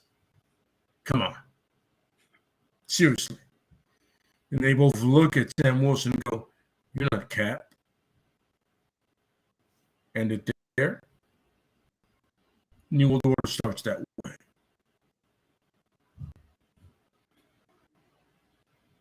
That's how you make it real, because you have the two original Hulks in the one it should be in. All right. And from that show, you can lead on to the other things, but that's just me. Okay, all right. Shit. So my season finale ends with, well, it starts with the whole hand team and everybody's at the base. They're getting their shit together, and she's sitting there confused. She's like, yo, why are you guys helping? And the Punisher's like, who said anything about helping you? There's a guy in there that's responsible for my family's death that I'm going after. Jigsaw. Apparently Jigsaw's been working with AIM with all this technology, and he framed Tombstone. He framed Tombstone with the help of Wilson Fisk. Mm-hmm. And because Fisk has all this insider information, that's why the FBI and everybody decided to cover it up in the beginning. And Punisher's like, I'm killing all of them. I don't know why you're going in there. And he looks at Stig, goes, why is she coming again? She's useless. Stig goes, well, to be honest with you, why are you coming? We got this. We got this handled. She goes, no, first off, you don't know shit about what's going on there. There's alien technology that's fucking dangerous that caused me. You want more of me running around big? You want my cousin running around here destroying the planet? making a planet full of Hulks. You want this shit? That's what I'm stopping. No one seems to understand this. No one seems to listen to this shit. And you hear Punisher in the background. The baby's talking. Shut this woman up and let's go handle this shit. I don't give a shit about her. I'll kill all you Hulks. and she just so happens to go, you know what? Fuck this. This isn't my scene here. Like I'm not a killer. I don't know what the hell you guys want. I'm not with y'all. And she goes and she's looking, she's trying to hit up Matt. Matt's not answering. Matt isn't there anymore. He's on his own mission. He's back in New York doing his own thing. And she's like, yo, well, fuck it. I can't really do nothing. Like, she goes and she hears about this whole thing. Like, there was a whole shootout. Mad people died. And she goes to check the shit out, and she realized that nothing really happened. Like, nothing really happened. And MODOK and the grappler grabbed her again. And you see like a bunch of hand people on the floor. The Punisher done left because he went after Jigsaw. Stitch isn't there. Like, she's like, what the like, this was just basically a wild shootout. Like, there was no plan here. Like, and she gets mad because of the stupid. Like, you're really just out here to kill people. These people did nothing. You're trying to fucking make more fucking metahumans or mutants or whatever the fuck you're trying to make. And he goes, no, I'm not trying to make mutants. There's hold on, I literally just forgot I'm not trying to make mutants. Mutants are born. I'm trying to create something better than humans.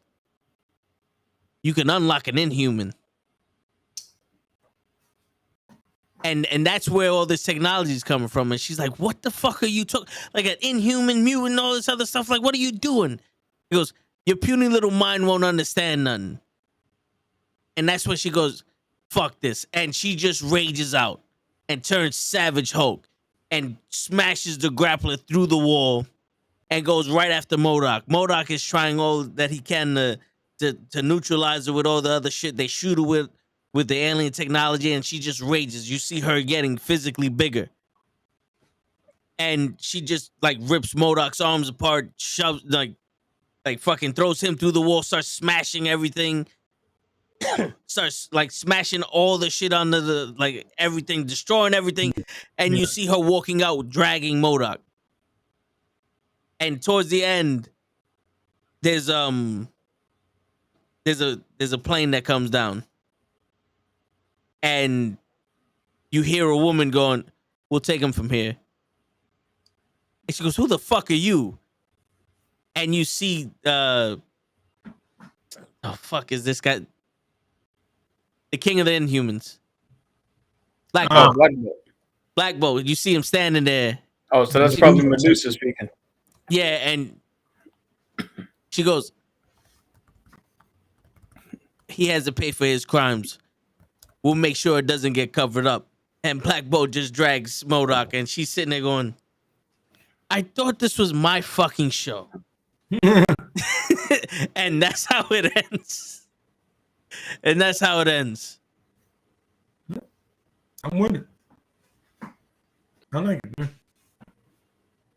I mean, it's a lot better than we saw. Trust me, all about it. Yeah. Like, y'all too, especially more than mine. I think y'all had a to capping. Y'all think had a great setup and end of it. Yeah, you had a very cohesive human angle. It came all off the top of the dome, and I was sitting there going, cap angle and all. Like, okay.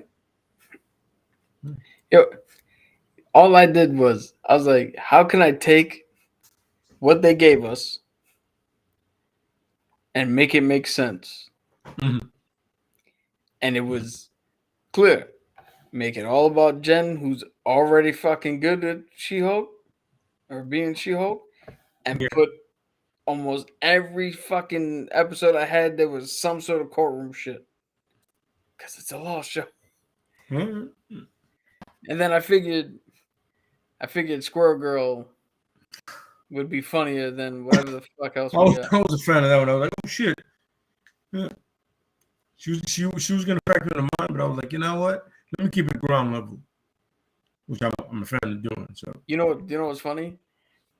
I didn't have Squirrel Girl originally. I originally had Jessica Jones show up, but then when you said her, I was like, all right, pivot. Yeah, the reason is I wanted to keep that West East Coast connection going, which I feel like it's a good thing to do with superheroes. Like, yo, you work in the same country for both ends. I think it makes sense a lot. You know what I mean? And I think her feeling Luke Cage made sense because he was Luke Cage. Yeah. Bulletproof guy, very good looking guy. You know what I'm saying? All of a sudden, you hire his wife. Say, hey, it's my man. Hands off. You fucking heifer. Hands off. It's my man. No, shit, and she could probably stand up to She-Hulk too for a little bit. Oh no, Jessica Jones, like the Jessica Jones in the comics, go toe to toe with She-Hulk any day of the week. You know what I'm saying? And then Luke Cage just goes back and goes, sweet Christmas, I gave you one of those. Yeah. That's why I had to throw in the sweet Christmas line. Yeah. You know I had to throw Shang-Chi in there because yes. I mean, he's been absent. Mm-hmm. And we need to, if people had problem with Kate Bishop not training and Ms. Marvel not training, I'm literally telling you she trained with the motherfucking man. So shut up. That's my way of getting at trolls. The comics that made a whole new art form for Spider-Man.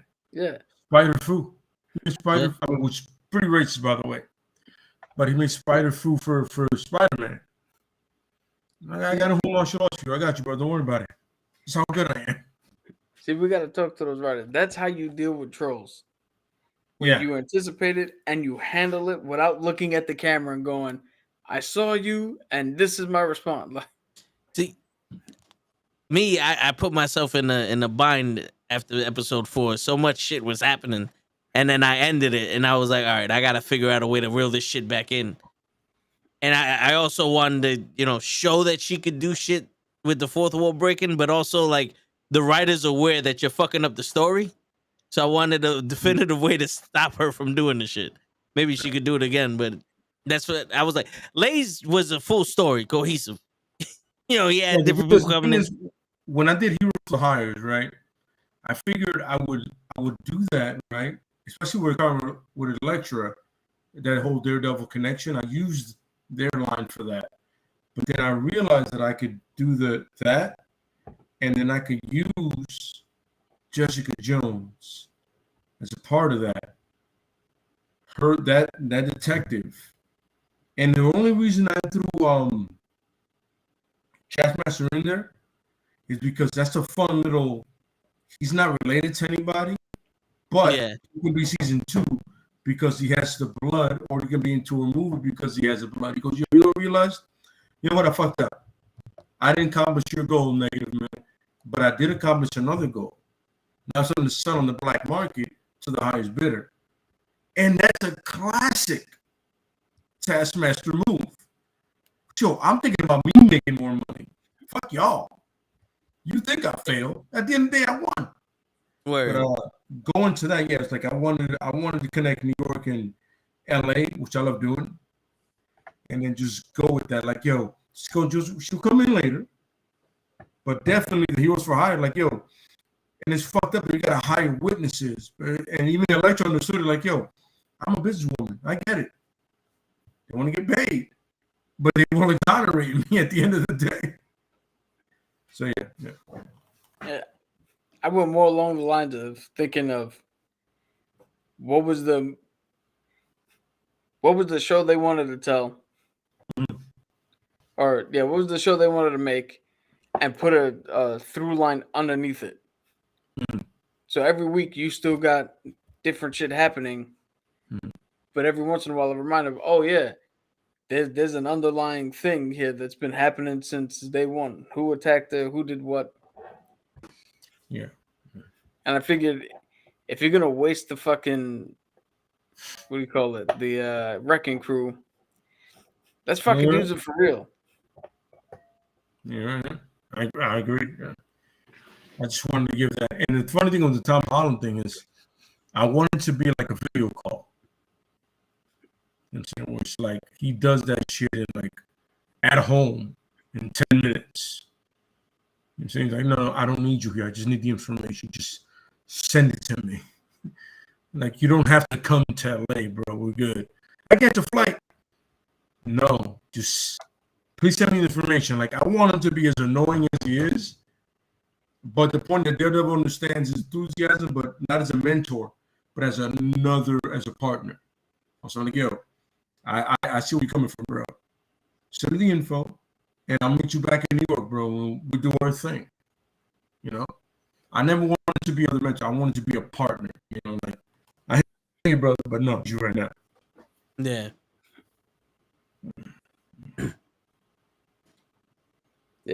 I also wanted a mystery that people would think of and then forget, so that if anywhere down the line people start wondering about it, we can always retcon and put in what needs to happen. That's why I put the whole thing where, oh shit, Hammerhead had PIM particles and he shrunk these guys down. That's something that people are gonna talk about for a day and then forget because other shit happened. They saw Squirrel Girl, and then 2 years later, like, what the fuck happened with that? And then you could just write in whatever you wanted. In my head, I just picture Scott being stupid and like thinking he has a whole bunch of empty ones that he signs for people, like at a Comic-Con or a TwitchCon or whatever. But somehow he mixed up and it was 3 actual ones. Yeah. And somebody got a hold of them. And I was gonna include some of the Kang stuff in mine, but I was like, you know, keep it street level. It's what I enjoy. It's what I like. And it makes sense, especially for a lawyer. It makes sense. Like, a lawyer should not wind up in fucking nowhere. Your case. You're a lawyer. Keep your ass in earth.